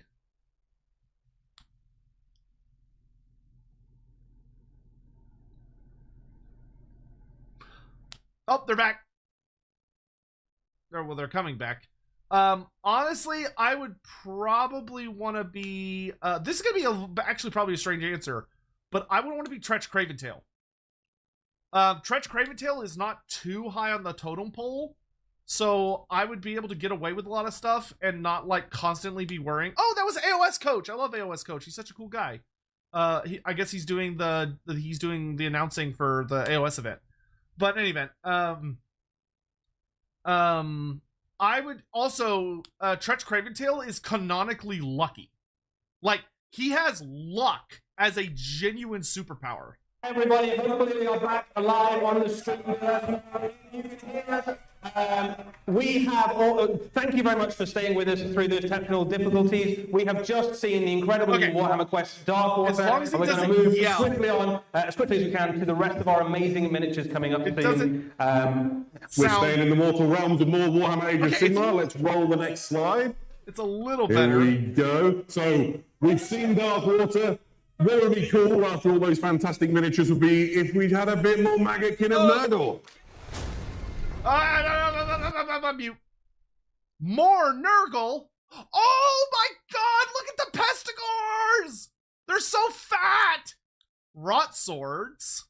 Bro, Nurgle's getting like a whole new range. What the fuck? New Putrid Blight Kings? Festus! Oh my god, look at him! Slaven Knights? Oh my god! Festus the Leech Lord! And he's riding a giant monster leech! What the fuck? Bro, Festus! Oh my god, Festus looks so good. Fantastic reveal of new... What a fantastic reveal of new Maggotkin of Nurgle for Warhammer Age of Sigmar. The crowd really received some of those things in an excited way. Eddie, let's start breaking down what we just saw. Absolutely. So this is an enormous new expansion for Warhammer Age of Sigmar, Maggotkin of Nurgle. There are loads of new kits. This is the largest release of Maggotkin of Nurgle we've had really since the end times when we saw a huge wave of minutes come out. Let's start off with the Pestigors. This is even more Pestigors coming out. They're so ugly. That are coming out in the Warhammer Quest Dark Water. These are a different kit. This is a multi-part plastic kit. You can make them in loads of different ways, and they are just as I'll turn that down just a bit. They're a lot louder now. I'll give them that. Unit would be. Yeah, fantastic. And you can see sort of all the hallmarks you'd expect from Pestigor. Oh, they're so fat. I love them. Flesh and look at those bellies. And things. And it's a perfect unit to sacrifice in battle as you're trying to win glory. Oh, they're so ugly. Absolutely. You ever wonder what it looked like if you I love how ugly they are. Halberd and then send it into combat. This is exactly what that looks like. Perfect. Absolutely perfect. But they're so not the chunky. Only new infantry models that we saw in this crunch of reveals. I'm really excited by the next one. We have the Rot Swords. He says a little early. There we go. These are the Rot Swords, which are a line infantry unit for the Maggotkin of Nurgle. One of those men does not have a sword. In a Nurgle force. Oh, they just got way quieter. Durable, highly skilled warriors who can absolutely take a beating and keep on fighting through it. Yeah, this is your battle line unit effectively for Magickin of Nurgle. There's a nice multi-part kit there. You've got Okay, so these are like regular champions infantry in there. This is the thing that's going to be the bulk of your force, able to kind of take the charge from enemy units. They can obviously dish out the pain because they've got Nurgle weapons that can infest their enemies as well. But They look great. Take a charge like almost Bro, oh man, am I gonna have to start getting into Magickin? This new Magickin range is incredible. Painting and doing brilliant effects. Like, this is a fantastic range for Nurgle. So Nurgle's got new base, like the Rot Swords are like their basic infantry. Watch up really nicely if you've got kind of ways that 1 and 2. What a dude! This is an amazing reveal set for Nurgle. Or you can really spend your time and make them very beautiful if you wanted to. Fantastic. We saw more. Darius Rose, thank you. No one can ever complain about Forebear's audio after this. Putrid Blight Kings. The Putrid Blight Kings. For a while, this unit has received something of a glow up, a little bit of a change of. Bro, they're all tits out now. They now really are the priests of Nurgle. You see that with these robes and the way that they're presenting themselves. Like, bro, they're just like, look at me. They're full. They're full. There's a theme across a lot of the titties out, dude. Titties out for Nurgle. The realm of life, and you see that there with those mutated, horrible antlers. So they've taken symbols of life and abundance and corrupted it, and they are just an absolutely horrendous-looking unit. They look lovely on the battlefield alongside the rest of your Nurgle things. They look great. Bases, I believe, is the current. Don't sweat it if you've got lots of future Blight Kings. You can just use them as well. It's fine. So if you get the older ones, they're more like much more heavily armored, but these ones are like, dude, the knights look amazing. Knights, a very popular kit we released in the not too distant past was the Harbinger of Decay. Like Nurgle getting a dedicated knight unit. Mwah! Oh, these guys look incredible. Those horses are disgusting. Nurgle Chaos Knights.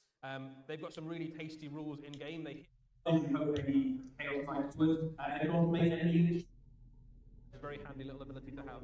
You roll an all-important. Oh, the horses are horrible in like a good way. That is a powerful ability. And these hit like an absolute crazy. They look incredible. Fantastic. Oh my god, those are sexy. But it's fair to say the main event of this release has got to be Festus the Leech Lord. Bro, he's got, look how ugly he's got. A hero that we're familiar with from the world. What a glow up, man. Imbued as a demon prince of Nurgle. He's a demon prince. Festus Ascended! So this is a character that we've known for quite a long time. He played Festus an important role canonically ascended. In end times and has been blessed by the powers of Nurgle. He's been given an enormous leech. So now the kind of Leech Lord makes sense. You've got a couple of alternate face options there. You can have Happy Leech Lord or Sad Leech Lord. Our man did it! And if he you want to did know what to it! call We're so proud of him. It's called Gatho Blight. Gatho Blight. Oh, that's Gatho cool. Blight. And he's got some very cool rules in game as well. He's able to, both through magic and in combat, basically suck the power out of nearby enemy units, power himself up, heal himself. It's just a really useful. We're so proud of our queens leader, here. Really useful piece for your Nurgle armies. I think again this is a really good candidate for a painter as well. Dude, Nurgle has so many good characters. Of concoctions and Nurgle has so many special characters, and they're all great. Army. Yeah, fantastic. And where might one learn about all of these exciting new models? That's a great question. Their rules? Well, it will come as no surprise. There will be a new Chaos Battle Tome for Magickin of Nurgle. This is everything you need to understand all their lore and the stories. And like, I don't know if Nurgle needed a giant expansion to the range, but what a kick-ass expansion to the range. So we've also got some Regiments of Renown alongside the Battle Tome. There are several Regiments of Renown you can use inside the Battle Tome. One of them is going to be made available as a new box set. This is a Pustule. There's also a new Spearhead, which has, amongst other things, loads of Nurglings in. Yeah, absolutely. Anybody here play Spearhead? We've been playing a lot of Spearhead back in. Is that the Rotmeyer Creed? I'm quite enjoying Looks it. like it is, yeah. And this one gives you the bubonic a gibbering cell horde of little Nurglings to turn loose on the enemy. I'm quite excited by it. Also, There is another book on the way. Eddie, what is Blighted Wilds? So we have fuck! A new Path to Glory! God damn it! We just started! It allows you to play games in the Blighted Wild, which is God damn in it! the realm of Gyron that has been infested by the forces of Nurgle. So you can play through either as the forces of Nurgle trying to corrupt it, or as the forces trying to drive back or hold back the Plague Father's legions. This looks so good. I'm so excited. There we go. The Axie, the Coast of Warhammer Axie Sigmar was segment. incredible. How we doing? Right. So.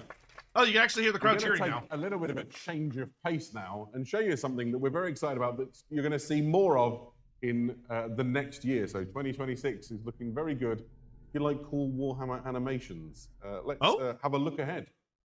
Once again, I apologize. I can't have any audio on because I can't fucking trust GW stuff to not demonetize the video. In the grim darkness of the 40... Oh, is it Astartes? Is Astartes 2 finally coming out?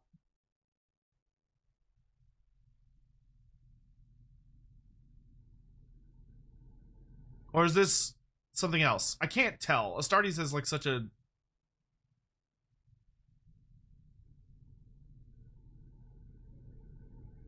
I'm not seeing any Space Marines. I'm seeing Eldar. I'm seeing Sisters of Battles. Be'lakor! I love me some Be'lakor.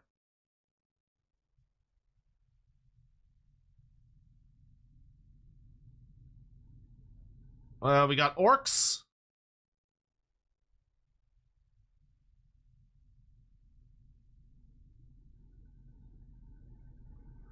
Bro, I would love Warhammer animation so much if they didn't fucking put it on Warhammer Plus. Like, why in God's name do they lock their animations behind a single fucking platform? It's so stupid.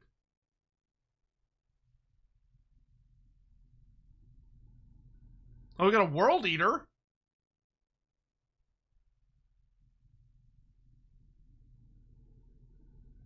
We cannot hear? Yeah, I know. I had to mute it.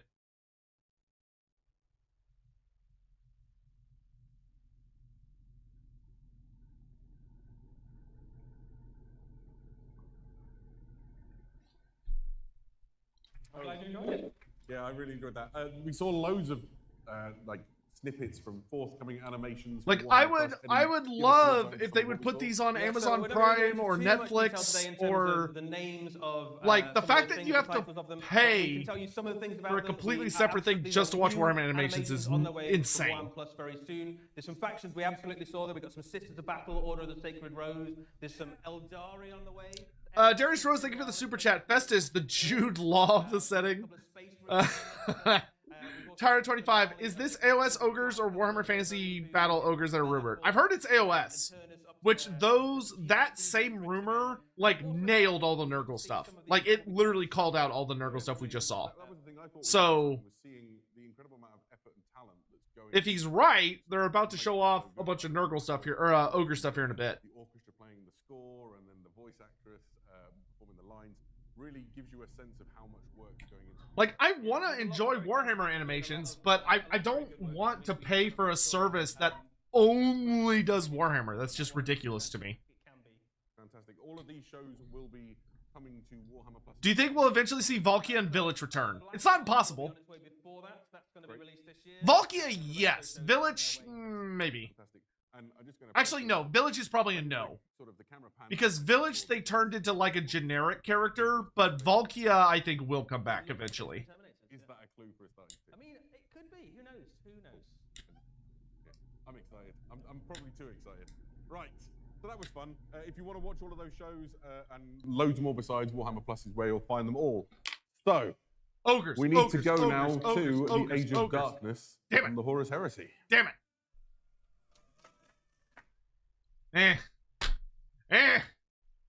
Yeah, sure, whatever, fine.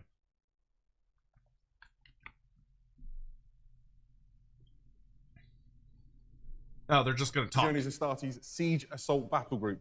What is a Siege Assault Battle Group, I hear you say?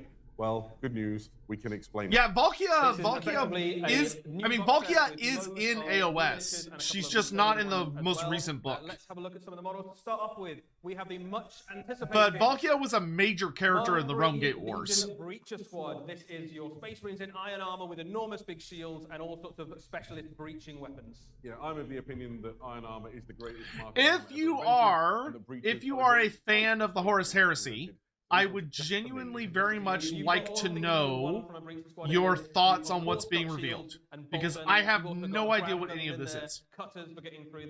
Because to be frank, I don't care. But I would love to know if you're like, yeah, this is great, or if you're like, eh. In their mission to launch siege assaults, we have the very welcome new Cataphracti Terminators.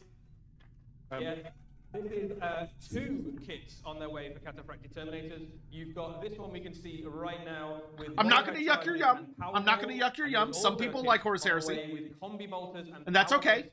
Both of these kits also. We're not going to be mean to anyone that likes Horus Heresy. Cannons, that sort of thing. And these Cataphracti are now scaled in line with the rest of the Horus Heresy. It's looking good. So that they tower over this is good. The body, oh, good. Power armor foolish enough to Terminators, yes. Awesome. Fantastic. Good. Okay, good. Terminators. One of the more popular marks. Look at that thing. Yeah, certainly up there. Also in this box set, you have a Leviathan Oh my God. He's so chunky. He comes with these guys in the box as well. Look how chunky that man is. Separately as well. So if for some reason you didn't want a Leviathan Dreadnought in your life, it should be crazy. That is the chunkiest Dreadnought I've seen in a long time. And the Breacher Squad separately as well. Fantastic. That's a thick boy. All these things are united by their like of sieging. It's not the only new kit or box set coming along for the Horus Heresy. There is more. Oh, Skitarii. May we introduce you to the Mechanicum Skitarii battle group. The stuff in here is Mechanicus. I remember seeing it for the first time and just being absolutely like blown away by it. Let's break down what comes in this set. First are the Skitarii Battle Pilgrim Corps. What does the Wreath Circle and the Pescore signify in AOS? Wreath Circle? It's corruption of Gyronet. It's corruption of Gyronet magic. You end up with two fabricated so it's the perversion of life magic. At that time, split under each of those fabricated Dorothy's Manservant, thank you for the 30 months. I really appreciate it. it. Side with the Warmaster under Kelbor Hal go real dark. They like blood. They come from the planet named after Skitarii Battle Pilgrim Corpus. Old World knew it after this, maybe. Go a bit off the rails. But even the we don't know what order they're doing it in. We know Old World is going to be there today. We just don't know what order it's in. Irradiated fanatics. Yeah, they're quite a different beast, aren't they? And you can see in the weapons and things that they carry how different they are. This is Skitarii Battle Pilgrim Marshal. Yeah, really nice multi-part plastic there. You can see some of the different options. You've got the Skitarii really like their long legs. Stabby one, a punchy one, and a zappy one. No, you have not missed Old World. We have not gotten to Old World yet. Looking for more details on it. He's got even the servo skull head has got little options on it. He does have a servo skull. There's also another thing. There we go. The Voltrax. Oh, that's cool. Which is available to the Skitarii. Not a big fan of flight stands, but that's a cool mini. Unit, which is pushing the. It's just a big angry robot. And if you're familiar with the Warhammer, that's an angry beep boop right there. What some of these things end up becoming.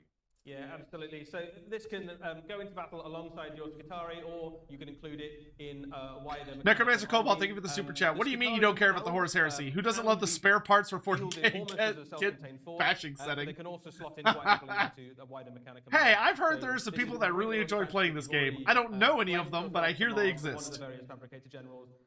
What do I think about the Hellsmiths of Hashut? They're awesome. They're super fun. What are the big changes between Fantasy and AOS? Fantasy has a lot more like flesh and blood creatures and like demons made of actual flame, whereas the AOS range is more about like constructs and like golem type creatures. So like big creatures of metal and stone that have been empowered instead of just like fire demons and like actual living creatures. Will be contained in the Steel Hand of Mars, which is a new journal Tactica, which will be coming out for the Horus Heresy soon. Yeah. There we go. And here you can see some fantastic spins. We got the Marshal here. What do I think the old world will be? Cathay Wave 3 technically. Been enjoying collecting some of the, so Wave 3 Grand Cathay at minimum. Maybe the announcement of second edition. possibly a new faction. There's been rumors about Dogs of War getting announced. Very soon. Staying in the Age of Darkness, we have a few more things. But perhaps a little But a little smaller. bit smaller. There we go. Fans in the room. Legions Imperialis. There we go. So, How if is... you like does your anyone in heresy, here play this game? small or just far away? Is there anyone in chat that plays then, Legions can we, Imperialis? interest you in the Saturnine Battle Group. Earlier in the year, that was a nice sort of murmur that went across the room. Kislev? Earlier in the year, Maybe. We had Saturnine release, which was the new... when do you think they'll show Cathay? Probably in like the next 10 to 30 minutes. Entering the Legions Imperialis game. Yes, you do. We've put a model How is from it? the big heresy range alongside it, so you can get a sense of the scale, because these are chunky models. You've got the Saturnine Terminators. I'm just curious how the game is. Squad. These are Zygadin, hey, someone's like all of Warhammer? Yeah, that's fine. I'm not criticizing. Oh my god! Oh, come on! GW, what the fuck? Are you kidding me? Are they still live on YouTube? Nope, stream crashed. Oh, come on! Oh, it's not that hard. Dreadnought. Look how big it is compared to. Okay, there we go. It's back. Shot of it next to the Oh, normal Saturnine come plasma on, cannon. guys. I'm curious about how this stacks up against your Warhammer with the Horus Heresy Dreadnought. Couldn't It's about run the a same size piss as up the in a plasma brewery. cannon. Isn't that But what the advantage Chapter of Master Warhammer Valrak is always that says? you can field entire Oh forces my of these guys, right? god. You have They're an so entire Saturnine army of so things, painful. hundreds of This is why I just want them to get to the Also reveals. inside this Saturnine Clearly, Battle we're Group, working you on get, we're some working other on great additions, valuable like time. Dragon and their Arachnid weapon platform and Vindicators. All of them Oh you need my have a really God, great sort of dude. central force. Yeah. Ah! The technology gifted by Vulcan. The Ugh. Arachnid weapon platform is worth calling out some new guns it's got, now that it's in Legions Imperialis scale. Along with the quad autocannons, there is also the option for twin Punisher cannon and Yeah, the Orias Orias heavy Comet, frag that's the missile one. launcher. yes, so loads of different choices to put on Arachnid your weapon platforms platform to batteries. kill whatever your opponent happens to put in. How are these minis hard to paint? Look really cool when I you feel do like it. painting minis this small would be like a nightmare. So, there's more for Legions Imperialis. There is an absolute Where deluge. is awesomeness? Thank this you is very the much for the Legion super of chat. I'm Society telling you to combined hire battle Mr. group. Bean. It's all stuff you've seen Like, before. We won't linger on it too long. Other than Bro- this is a bro, great way of honestly- getting a whole bunch of space honestly, battles you going could on. easily convince me that Mr. Bean is out there just pushing random buttons and like unplugging and plugging things back in because of the random amount of weird shit that has happened during the stream. Also, a box on its way for Solar Agilia doing a very similar sort of thing. Loads of different units. You've got some super heavy, some infantry, Lottie. some scout units. $5 on a Vampire Coast reveal? Dude, I'll take that bet. I'll take that bet. Let's talk about super heavies for a moment. My favorite tank. Ain't no way they're doing Vampire Coast today. Ain't no way. That would have got leaked. That would have been such a big deal. That would have got leaked. Here it is. Ain't no way. The other thing inside that kit. Fellblade is super heavy the tank. Glaive. Glaive super heavy tank. I like the glaive. Are you a glaive guy? Fantastic. There are more super heavy tanks on their way for the Space Marines as well. Who wants to place bets on the stream crashing when the best reveal happens? Second kit on its way. Tell you what, Super I heavy will tank, bet- And also a brand new super heavy tank that we've never seen before. The Ascalon super heavy I'll tank bet with the largest tank portable flame. 5 Yeah, that, gift subs. You just really want to burn somebody at this point, don't you? Yeah, that is the same size flamer that you get on That- tanks, just for scale. So They- the Legions Imperialis collectors, they're just Don't. They're eating good. They're eating good. Have another crash So for the rest of the stream. there's got to be a book to provide you with all the rules. If anyone wants to take me up on that. all these things we just showed you, you'll find that in Journal Strategia of the Ruin of the Salamanders. So if they do have another crash, I have to give more. I don't know if it'll let me give memberships to myself on YouTube. Someone's gonna lose. Can I do that? Salamanders. No, I can't do that on Right. YouTube, So- but I can on Twitch. We're not quite done in the Age of Darkness. We need to take a tiny detour as we talk about something like new and interesting. If you've been Tohu, you're enjoying, down? Awesome. Reading and discovering the Horus Heresy series. We're introducing. Sorry, YouTube, I can't give memberships to my own stream because YouTube's lame. Ah, fuck!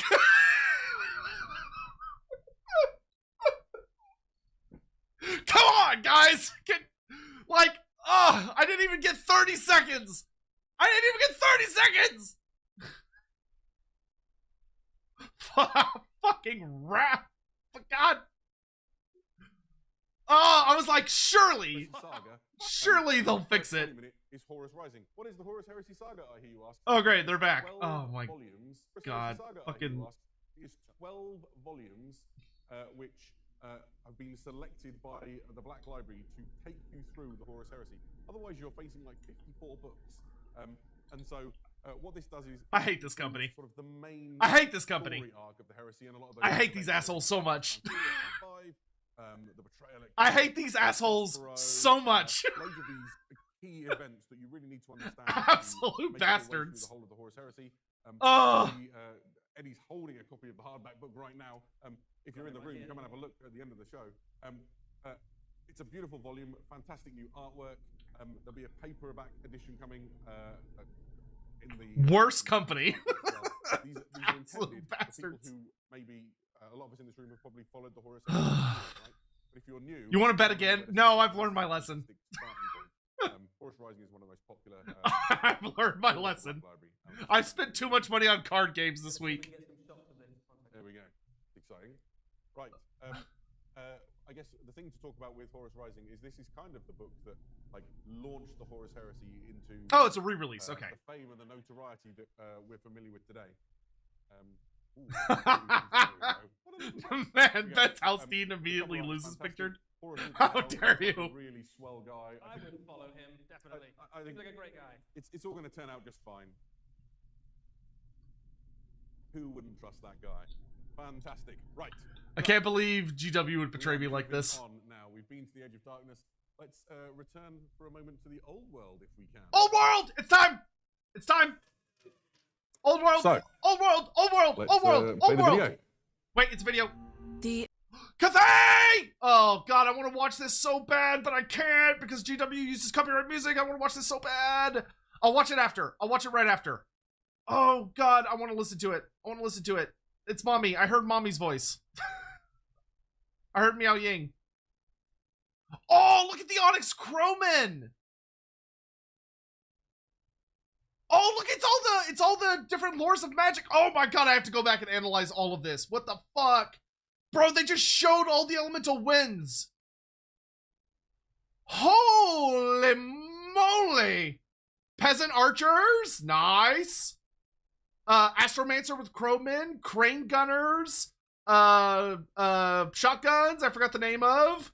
Astromancer on steed. Okay, so nothing we haven't seen in Total War. Okay, so it's nothing we haven't seen in Total War. Okay. Peasant! Peasant! Warhammer the Old World, obviously, has come back. We've gone back to the world that was. It's been a lot of fun for those of us who have gone there. One of the huge stories out of Warhammer the Old World, of course, has been Cathay, which is an army we'd never previously had a chance to visit.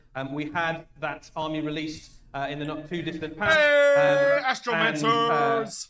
Very exciting release, and this is a huge expansion for that faction. There's loads of good stuff on the way, including they look so good. Of the Celestial Court.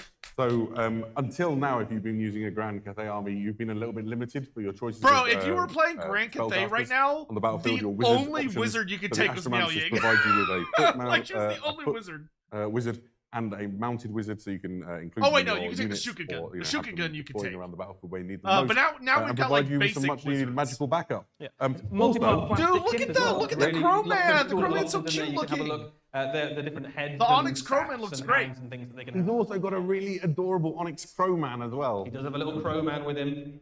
Which is a familiar, if you were wondering what it does in the game. Right. Now, in the narrative of what's taking place in the old world right now, look at that old man peasant. A lot of the army of Grand Cathay has deployed to the old world proper to help reinforce against the hordes of chaos, which are massing in the north. And that leaves the peasant levies the responsibility of manning the Great Bastion. And so that's what we have here is some of the peasant levy. These are just ordinary citizen soldiers called to arms. Would you really be sending the peasant levies to the Great Bastion? I feel like units in Grand Cathay, except for its artillery pieces until now. So these are a really welcome unit. We've also got them with spears if you Okay, want. sure. Yeah. In game terms, this Pets also love you gives with you like a spears. really Yeah, useful nice. disposable unit that you That's can where I look was great. going. So, Yeah. currently, you're having They to rely look on your Jade Warriors, which are really the fantastic. Those are elite very of cool your looking forces. minis. But There's sometimes a you lot just of need a a unit lot to of kind of get in the dynamic way of looks. something, or to block a charge, or to fall back, or just to die. So that other Oh, units don't what a have to. cool And banner! peasants give you that option, basically. That banner is It's a cool sick. world. It's a cruel world. Now, we talked a little about missile That man is using a units, butcher's cleaver. available to the armies of Grand Cathay. And there are 2 new missile units on the way as part of this reinforcement set. The first is the Iron Hell Gunners! The forges of Nangao have been blazing hot to make new weapons and munitions for the armies of Grand Cathay. The Iron Hell Gunners are functionally blunderbusses. These things tear through heavy infantry. I love at Iron Hell short Gunners. range, devastating missile troops. And they're reinforced by the Iron Hell Gunners, which you just saw there. So there's 2 units inside this reinforcement. Okay, so this is exactly what I thought it was going to be.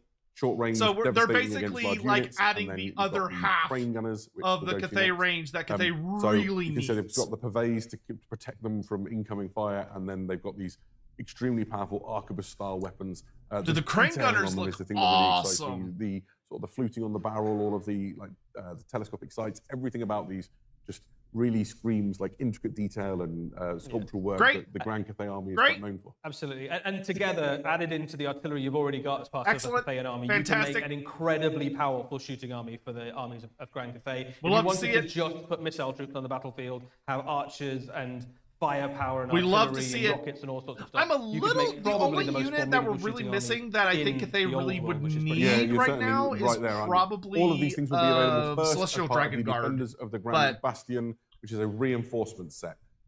If you've not collected a Grand Cathay army before, you could use this as a starter, but it's really intended as that big block of reinforcements for your existing force. And it's we should talk about when this is due out. It's going to be out like late winter into spring. New! Yeah, We so got a the little next bit of a wait, story. but not too long. The So if breaching you like of to the look at Great those, if you've not got any Bastion? Cathay Oh, and stuff yet, shit. pick up some Cathay now, get your Oh, army ready, shit. and the reinforcements will be along sooner than you know it. It's going to be breached? With a little bit of foreshadowing, I mentioned that a lot of the army of Grand Cathay within the narrative, Oh. the unfolding lore, has gone to the old world to fight against chaos.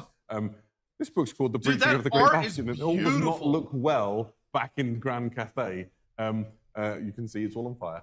So Yuan and Bo's I gonna think have we're to gonna hold- see what it's the gonna have to Present Levy's defend gonna the have to wall. be dealing with within the story as it unfolds. Like, in the Yuan old world. Bo's going to A have to very step up. exciting expansion for the old world and for Grand Cathay in particular. Anything more for the old So, world? That was good. That was fun. Why don't we go forward and have a little bit of a look at Necromunda? No! Fine. So, Necromunda, there's quite a response to Necromunda here in the room. There's been a narrative sort of event taking we still place haven't gotten within Jake Necromunda Crossbowman for either. a few years now. And Who's you can that see here, this is goofball? a new book that's coming for Necromunda. It's called Spire of Primus. This is part of the Aranthian succession Gelt story if that's he was unfolding. aura farming? There's been a real power struggle on the planet of Necromunda. The planetary governor was deposed, presumed dead. Noble houses It's have been like, what if vying for Gelt power. remade and himself this for like book continues and Chad armor? culminates some of that story with the real appearance and arrival of a major player within the power structure of You look Necromunda. so goofy. This is Ozostium That Aranthus. guy is Now, so goofy. The arc is called the It's Aranthian like, Succession. dude, it's like if you took Ozostium Balthazar Aranthus Gelt is, and a presence that has been Sigmund the on Necromunda Magnificent, and since you before the combine birth of them the into Imperium. one character. Really old. It's Really old. it's It literally looks well for Gelt it, right? I mean, fused it's with fine. Sigmund. If you want to see just how he looks under his Oh, helmet, that's so funny. on WarhammerCommunity.com, Great. there's a Hilarious. picture of him without I his love it. helmet on. He is not a well man. So essentially, he is attempting the ultimate power coup to take control of Necromunda. I don't want to spoil who and what he is too much, other than to say he's got a really dark and unpleasant past, and I wouldn't want him in charge of my planet. He's not the good guy. Lore of Or Slanesh maybe he is Gelt. if you like that sort of thing. Yeah, there you go. There's a lot of other kits on the way as well for Necromunda. It's a fairly sizable release of stuff, actually. Yeah, Justicars. we've got a few things to talk about. These are the Palanite Justicars. You've seen Palanite Enforcers before.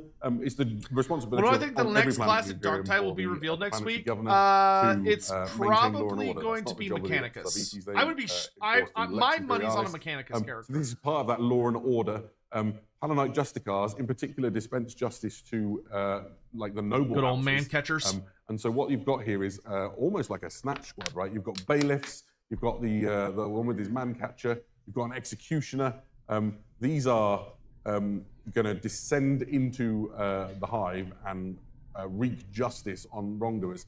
And you can ally them alongside law-abiding gangs within your Necromunda campaigns.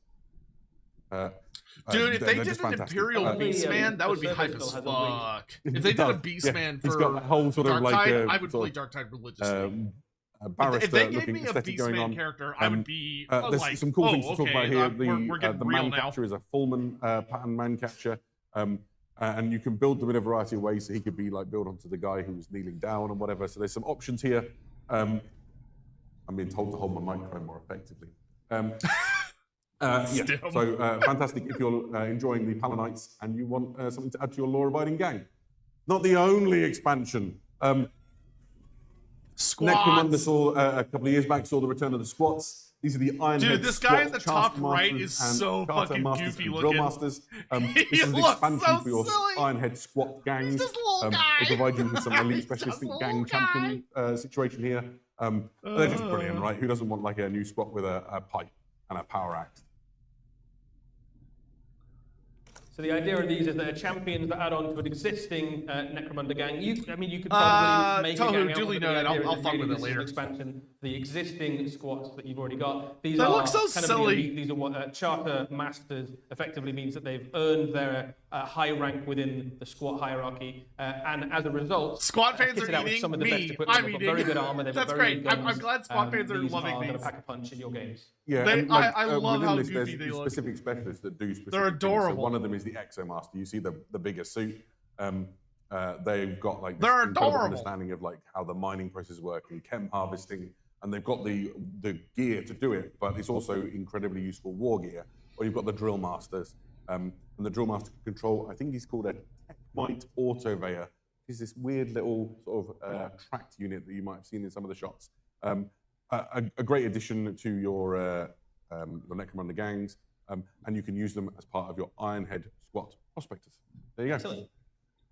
Right. Whew, that is Necromunda. It's time to go to the grim darkness of the far future. Have I'm a little a sad bunch of new they're not stuff showing for the Warhammer Ogres 40,000 for you today. Some incredible new miniatures across a range of I still different think the factions. Ogres We're are gonna start coming, off with but some I just don't think new they're gonna reveal character today. models for some of our Xenos factions. Ooh. Is Beric Stormbrow. He is a Chthonic Berserker character. He can lead your units with Chthonic That's Berserkers. pretty and the slick. lore for this guy is that he is an expert orc hunter. He's That's lost pretty his slick. hands in combat against orcs. They've Dude, he's blasted like off turning some to kind of stone. horrific bout of firepower. But he is so tough. He's just got some new bionic ones. He's not overly troubled by it.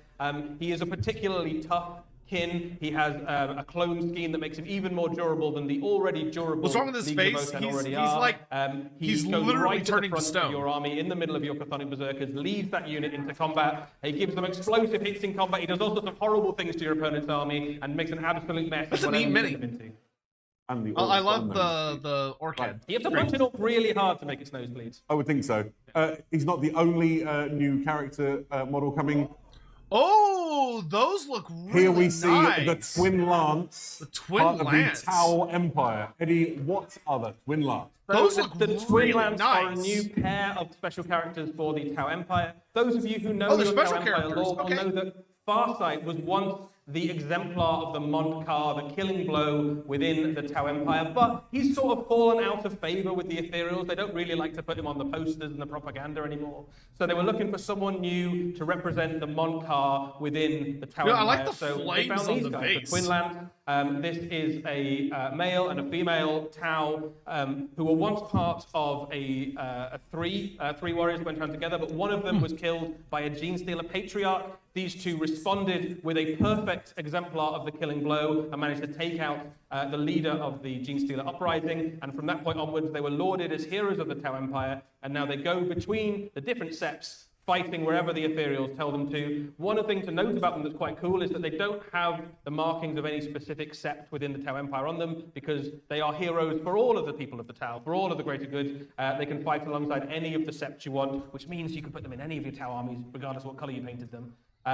They are very, very good at going in very close and killing the thing you really want them to kill. Yeah, they're one of them male has and female. a fusion-style weapon. One of them has a flaming-style weapon. Those are nice. Those so are whether nice you minis. want to melt a tank or burn some infantry, they are the Tau for the job. Yeah, they have individual names, so they are known as the Twin Lance. You have Sunseer, who has the Fusion Eliminator, and then you have Scatterflare, who uses an ion scatter cannon. And so you can see them here. The ion scatter cannon is the one on the screen left, and yeah, they've got different specializations. Just fantastic new character models for your Tau Empire army. There's more. This is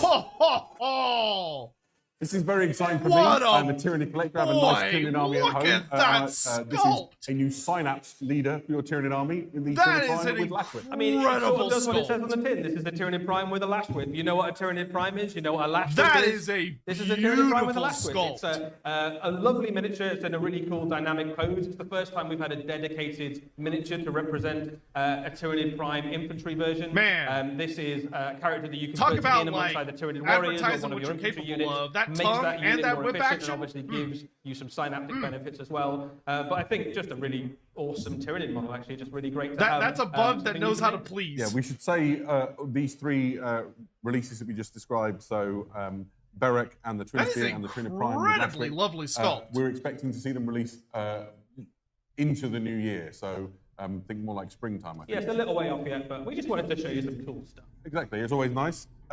There is a lot more for Warhammer 40,000 for us to show. I believe we've got a little video. Oh boy. Yeah, The blah, blah, blah, blah, Primarch. blah, blah, blah. Okay, there we go.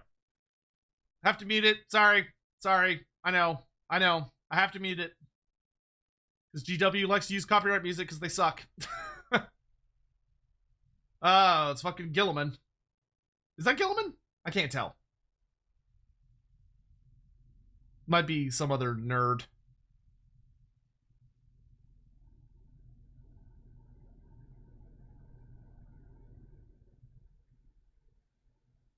This is a very high quality trailer.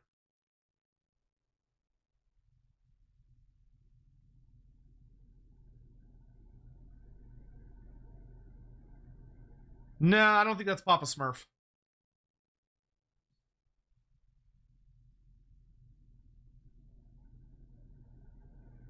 Valrek's probably losing his shit right now. Is it Calgar? Doesn't look like Calgar.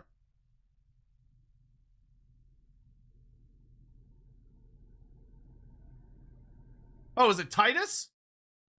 Oh, it's Titus. He's got a fancy cape now.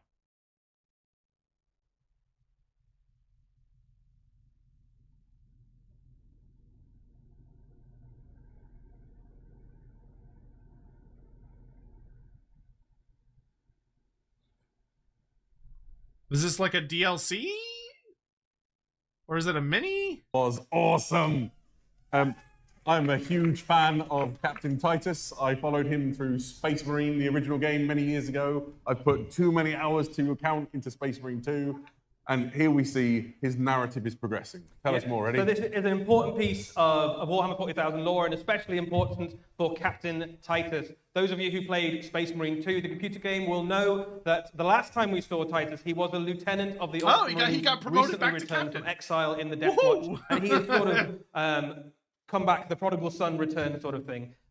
We now know, thanks to this new piece of information, that he has become the captain of the second company once more. His journey is complete, his redemption is complete, and he is now leading the second company. But that is a job that comes with a lot of responsibility. He is the warden of Ultramar, and he has been tasked by the Primarch Raboot Gulliman with retaking the 500 worlds of Ultramar, which was an enormous thing for Gulliman back in the age of the he's Horus going to be Heresy. in the new Many narrative. of those worlds have been lost. He has been tasked with reclaiming them with the troops he has to hand.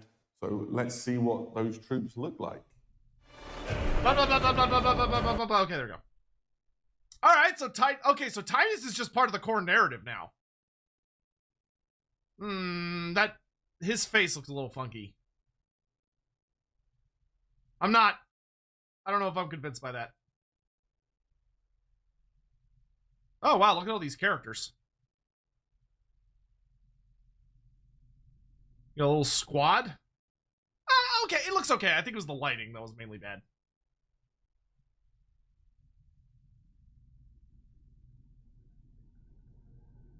$500 worlds.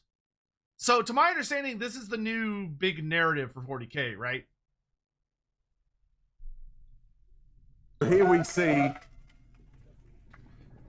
we see Captain Titus and the Wardens of Ultramar. This is a new plastic kit that is coming out for the Ultramarines chapter. This is Titus and his command staff as he embarks on this quest to reunify the 500 this looks worlds all right. of Ultramar. Absolutely. We know that we've had quite a lot of Ultramarine releases recently, but I think for Titus, we can have one more. I think that's okay, right? He's kind of cool. He's kind of cool. So this is Captain Titus. He has brought with him his brilliant chainsword, which we know from Space Marine 2. I have to say, I've got a lot of hours in with that. I have to say it. I gotta say it. GW is not beating the allegations. They are not beating the allegations with, like, how many minis have they released of the same characters? Like, over and over again. Galaxy.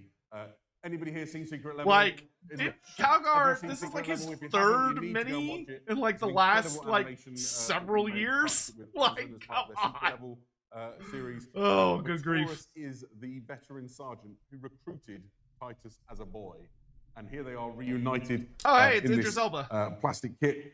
Matoris is going to help. Because he voices Titus this guy in the reunify animations. Yeah, he's a sergeant This is of his the Blade second Guard. mini in a year. So as you can imagine, he is a very, very competent combatant. grief. And you can watch him be a very competent combatant in the Secret Level episode. He's not the only Space Marine to accompany Titus, of course. Ancient Gabriel. Gabriel. This guy had your Baby back girl. all the way through Space Marine 2. He has now been everyone's given favorite the baby banner girl. of the second company. He is the ancient. Cole of Patterson, thank you Titus's so much command for the force. super It's chat. nice to have Captain Titus friends, is now right? played by Steve Yeah, Buscemi. speaking of friends, there's a suite of other important characters that are going to help Titus in his Commodore mission. Gaius Here we have Silva. Commodore Gaius Silva. Gaius a Silva. commander within the fleet of Stephen Ultramar, Lucas, thank you for the super chat. Dark Pass, what if responsible Gil was for not making satisfied sure with the that Supreme the, Patreon, jump to 40K to fleet take over resistance Necromunda? naval Tell battles Andy. and things Sure, that are gonna take got it. place, Yep. Go smoothly. Yeah. There's more. He's got a staff of human helpers. This is Astropath. Daniel Cornelius. Daniel Cornelius. A powerful astropath. Neat. In 40K terms, this is the only way to stay in touch with your friends. Yeah, Kind of Titus is boring the astropath. Like, when I Warden think of about the Ultramar, astropath he in, has almost constant communication from all the various planets within Ultramar. Rogue and, Trader? The forces. This guy's that he's kinda trying to boring command looking to compared to keep hold of her. them and take new ones. So it's vital that he keeps an astropath nearby at almost all times. Interesting kind of that we are able to see all the humans that accompany Titus, because Ultramar is a kind of slightly Aren't the unusual part astropaths of the ones with, Imperium like, the in big that old not third only eye? do the Ultramarines have to go and kill all the aliens there and make sure that they drive back the forces of the heretics, they've also Plenipotentiary they're the lord over Lucia the Vesta. humans of that region as well. They command the humans and run Ultramar as a sort of mini. Oh, those are empire navigators. empire. Okay, Yeah, never mind. absolutely. This is Plenipotentiary Lucia Vesta. They go ahead. This character goes ahead of Titus, kind of as a messenger, but also as an explorer. So, sort of scouting ahead and working out which of the 500 worlds that are lost are able to be reclaimed, and helping him with that mission. And Hey, possibly my Malfa! favourite Thank of you so much for the human helpers, raid. How you this is doing? Amelia Minervus, the legatus. We're watching Games Workshop ranking stumble officer over themselves within trying to get through a stream. It's been very funny. Auxilia. Legatus Absolutely. The Amelia Ultramar are the human Minervus. forces of Ultramar that battle very similar to the Astra Militarum alongside the Ultramarines, trying to retain those 500 worlds and defend the We just borders finished a of Kingdom Ultramar Hearts from, collab. aggressive alien forces and heretics. How do you collab in Kingdom The Hearts? idea with the set is that it's essentially Titus Also, and if y'all haven't his checked command out Byron staff, it's a Malphon, fantastic you should. He's super unit awesome. to use in your Great games. VTuber buddy. Brilliantly character He also model. has a Zinch themed and also really model, starts which to is really help cool. He's tell got the like narrative tentacles of coming this out of his event head. that's It's taking great. place, It's awesome. With the He's a 500 sexy worlds. beast. Highly recommend checking him out. Totally Speaking not a of which, fanboy. Good anyone stuff. wanna get the book? Look at the book. We've got the book here today. Wow, so we can, Titus's get it out name and is show you. on the book. This is Or on the Warhammer cover. 40,500 Worlds Titus. It is a, and when we say book, that's a little bit misleading. Here you can see it's a mighty slipcase that contains 4 volumes to it. Huh. what these volumes do is each has a slightly different thing. So you have the first of these books is called Titus. It's the lore. It's 80 pages of the narrative and the background that explains the events that are taking place. You then have Dread Incursions. So I guess this is their equivalent to like Broken Realms? The way to play boarding actions and sort of close confines battles as they go from place to place. So we've seen some fantastic terrain come out for Kill Team, which would be really useful for doing some of those sort of boarding action style. I mean, it actually reminds me of the End Times more than anything. This is how the End Times books were kind of published. On the Vespertal Front as a campaign. Except for it was one big fuck weekend, you lore book, and then it had like a rule book behind it. And that was it. Complete campaign system. In the background of this shot here now, you can see. Whereas this one's a lore book, a rules book, a campaign book, and something. There's loads of stickers that you can sort of. Space Marine 2 sure sold well. Yeah. As you battle for the 500 worlds. And finally, but by no means least, we have the detachments volume, which is 16 pages of all of the detachments and the rules that you need to use these new things. Honestly, propping up that piece of paper and it actually staying up, pretty impressive. Probably the most impressive thing I've seen on this stream. Online. This is a very cool new Necron minis. There's loads of good stuff in there. Loads of good gaming material. What is that big Necron that's got like the centipede body on the bottom left? That one's fucking huge. The detachments will be match play compatible. Sorry, bottom right. To kind of limit them behind a big. That thing is gigantic. They will also be available online for those of you who want to just get the detachment. But then you'd be missing out on having an amazing campaign experience within the 500 worlds. John what it really does is it sets up that. We've seen the ogre yet? I don't think they're showing off the ogres today. Part of the Warhammer 40,000 Supposedly they're coming, but I don't think they're showing them off today. Happening in Warhammer 40,000 right now, which is to say something. There's a lot of war going on. And I had a chance to read through the Titus volume, that 80-page lore book. There are some very cool information inside there. The things that are happening within the sort of wider story of Warhammer 40,000 are really interesting. It's a compelling read. But who are they fighting, Adam? Well, if you've looked at the covers of those books, you might have got a subtle hint as to who the enemy that is principally causing them problems within the 500 worlds. Wrong one. These guys are finding themselves going up against this guy. This is Necrosaur Amantar. Or what is Necrosaur Amantar? So that's a big boy. Amantar is effectively a deranged destroyer lord of the Necrons. He is an ancient, powerful creature, and he leads an entire army of destroyers who want none of that kind of conquest or claiming land. That is a big boy. Like he just wants to wipe out all life in the galaxy, starting with Ultramar. There are even rumors that he might have been the origin of the Destroyer curse itself amongst the Necrons, so he's a pretty big deal. He has a particularly diabolical That's a cool plan. special character. Looking at the galaxy, he goes, even though I am a 20-foot killing machine with lasers for arms, I don't think I could kill the whole galaxy, but I know something that could. I'm gonna the Nightbringer who got leaked, but whatever. The Nightbringer. So the Nightbringer, you might have seen. We showed it on WarhammerCommunity.com. This would have been the first time you'd seen it if it hadn't have gone out as a leak.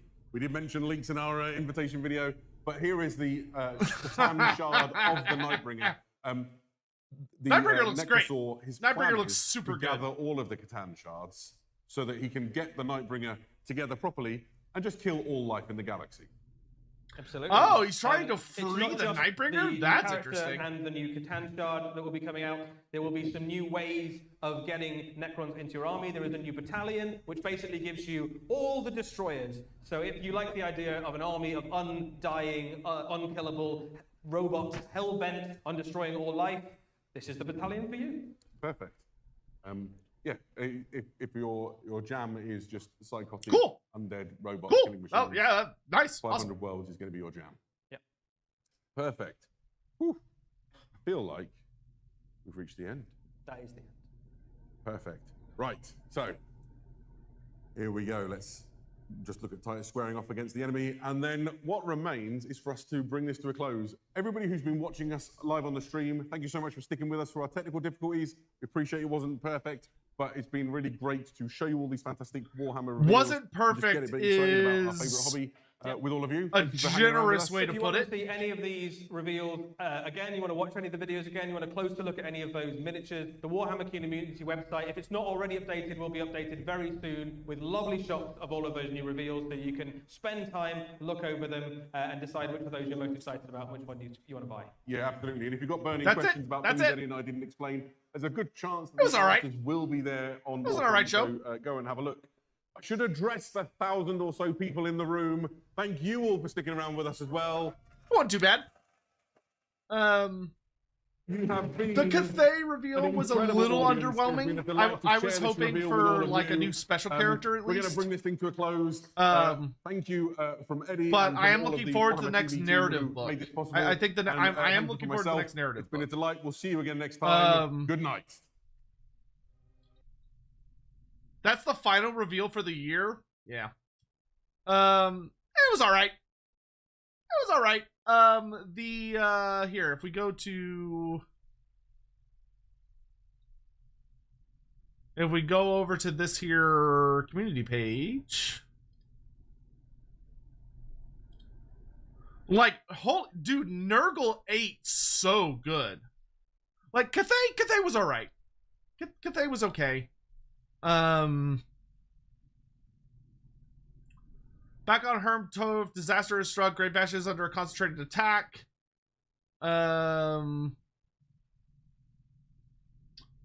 the citizens and warriors of the northern provinces can stand against the barbaric horde that threatens the Bastion's sanctity. In a daring gambit, they've allowed a vanguard force to breach one small portion of the fortification, funneling the foe into a massed army of peasant levies supported by loads of guns and fancy-looking wizards. I wonder if this is gonna like lead to Miao Ying being like, oh shit, I need to go home. Profiles for all the units will be present in Arcane Journal, The Breaching of the Great Bastion, a 48-page supplement focused on the defense of the Great Grand Cathay by the common folk in the northern provinces. It takes a deeper look at the Empire and its people, the timeline of the Age of Dragons, descriptions of the Celestial Dragon Emperor's realms, and how magic is studied and used. That's exciting. That is super interesting. And more details on the armies of Grand Cathay. It also documents the mounting shadow of chaos that assaulted the Great Bastion, the plan to quell the threat. A new Cathay army list that replaces the original is included alongside a new army of infantry. The Warriors of Wind and Field, plus rules for Celestial Forged Armor, Masters of the Elemental Winds, and the Will of the Dragons. A special narrative scenario, the Battle of Nanli, also gives you the chance to take on a Chaos Incursion with a thing of peasants. Awesome. Okay, I am very interested in this book. I am very interested in this book. Okay, but then we've got the Nurgle stuff, which was easily the biggest thing. Oh my god, Festus, man. Holy mother, Festus looks amazing. In life, Festus was a healer who wished to have the knowledge to cure all illnesses, but his studied disease became unknowingly trapped in Nurgle's clutches. His voracious appetite for knowledge saw the grandfather himself become his tutor. At over 7,777 years of learning, he became a master of maladies and the cankerous arts, earning the rare right to ascend to demonhood. So that canonically tells us that Festus is at least 7,777 years old. Which for a guy that was born in like the late 2400s, interesting. That is interesting. So that might give us a little indication of how old AOS is, possibly. We'll have to see. I'm really curious to read the background on that. He uses learning to grow the great beast Gathoblight, which carries Festus and his fetid workshop into battle. A powerful sorcerer with limitless knowledge of poxes and poisons. He leads the Magakin to battle with nauseating exuberance, often campaigning in Gyran, where he poisons Waterway with Leechwater Plague. Okay. Then we got the Knights that look just amazing. Nurgle's creed requires his followers to embrace the inevitability of rot decay, and those frustrated with the stress and rigors of life are easily tempted. Let's be honest, we've all been there. And even noble cavaliers are not immune. Those who are worn out by duty and the endless struggle for survival often fall into deep ennui, Andy. Only to be relieved by the grace of Nurgle and become Slaven Knights. Ennui. These bloated gallants are a parody of their former selves, clad in once fine regalia, now threaded with mildew and rot, while their steeds are lumpen and slothful beasts draped in moth-eaten caparisons. The Slavic knights exude enervating power that can reduce the finest warriors to sedentary dullards, and for their foe neutralized, they lumber forth with brutal flails and hammers. Cool. Yep, new Putrid Blight King models. Cool. The Rot Swords, which are like the new basic infantry. Look really nice.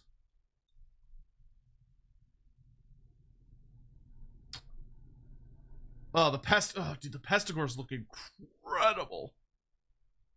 Beastmen. Beastmen are mutants dedicated to tearing apart civilization. In the earliest days of the mortal realms, they were some of the first creatures Nurgle communed with, and those that immersed themselves in disease became Pestigors. With hunchback, Gager skin, bloated bellies, they travel the realms in great pilgrimage. Oh my god, they look so good. They look horrible, but like in a really good way. Battlekin Nurgle. Yep, cool. Yep, cool.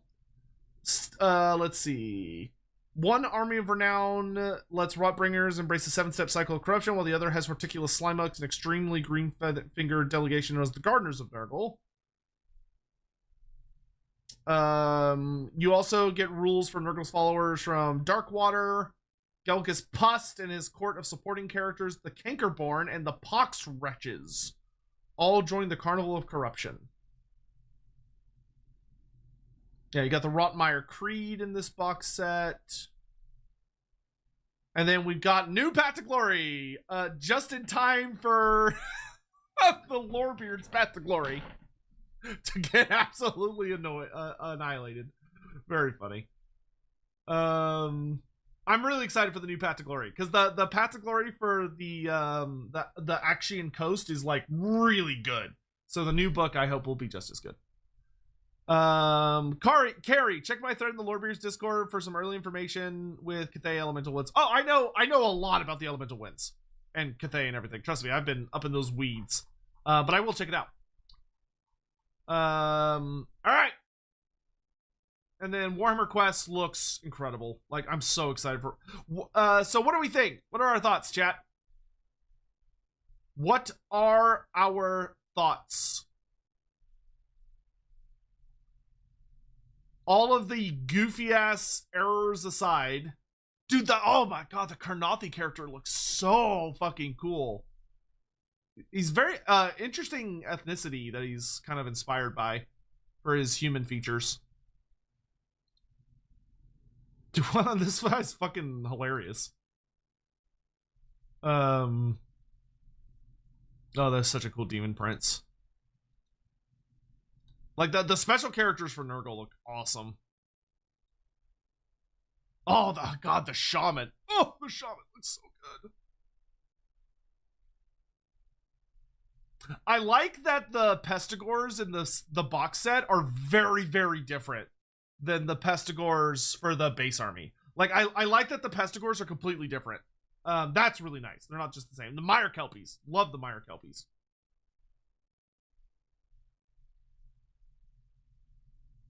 Cool. Awesome.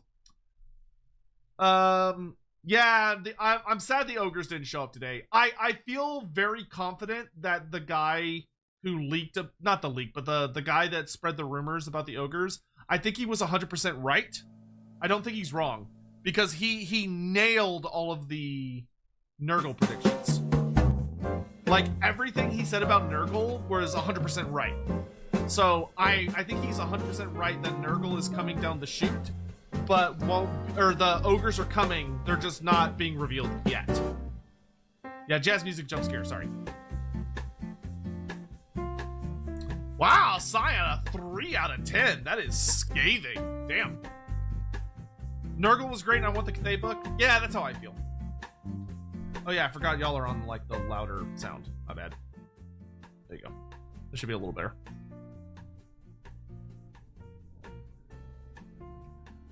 They planned Ogres, but tech delay had them cut. Own an army of Rot Knights? Yeah. Oh, it was decent. It was decent.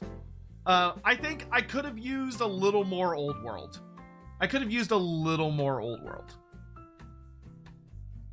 Does Festus still have his little blue guy? That does not seem to be the case, which is sad.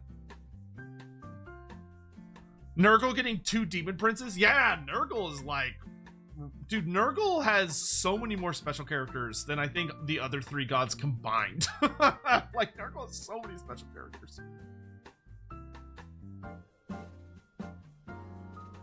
Yeah, I was really hoping for a Yuan Bo or a Zhao Ming release.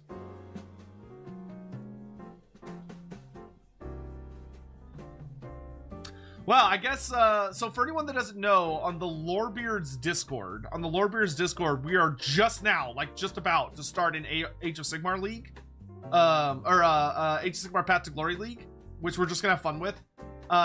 It's a perfect time to learn to play the game, because we're gonna get into that, and we're gonna play it, and then when the new book comes out, we'll transition to the new book, so we'll get to have a good time with it. That was an alright show. I would probably give that like a 6.5 out of 10.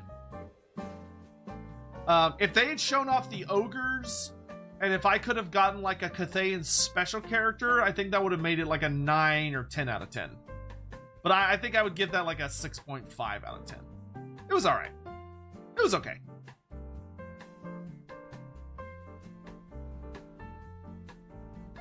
Sorza, thank you for the super chat. Nurgle and Cathay models will make my D&D sessions a blast. Yeah, they'll be really great for that. Could always use more Old World. Already have my players in Fear of the Blightkin. Awesome. 40k stuff was good. Good. Are both Cathay Arcane Journals worth it? Yes. If you really like the lore, yes. They have excellent lore.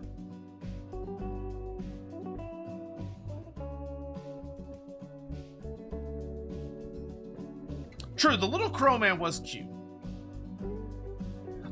You know what? No, I mean, Warhammer Quest, they revealed a lot of Warhammer Quest beforehand, but actually, I think with Warhammer Quest, like the full reveal, I'd probably knock it up to a 7.5. I think I'd knock it up to a 7.5. Y'all are right.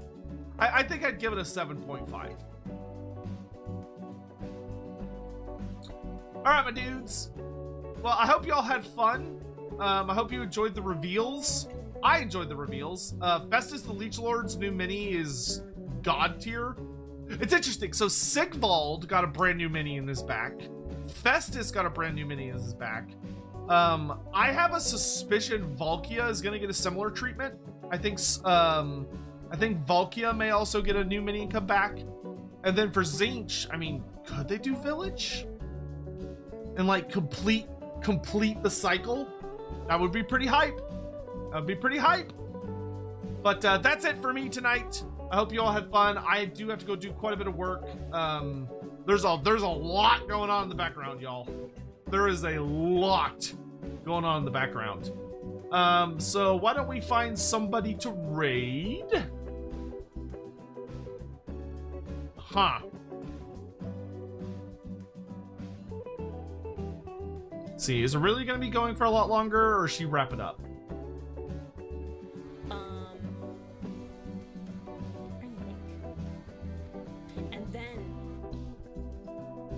I suspect she's wrapping up soon.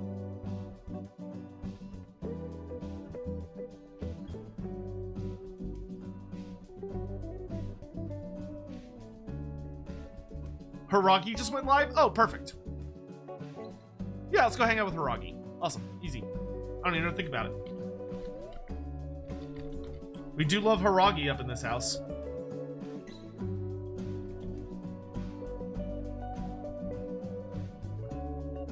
Wait, what?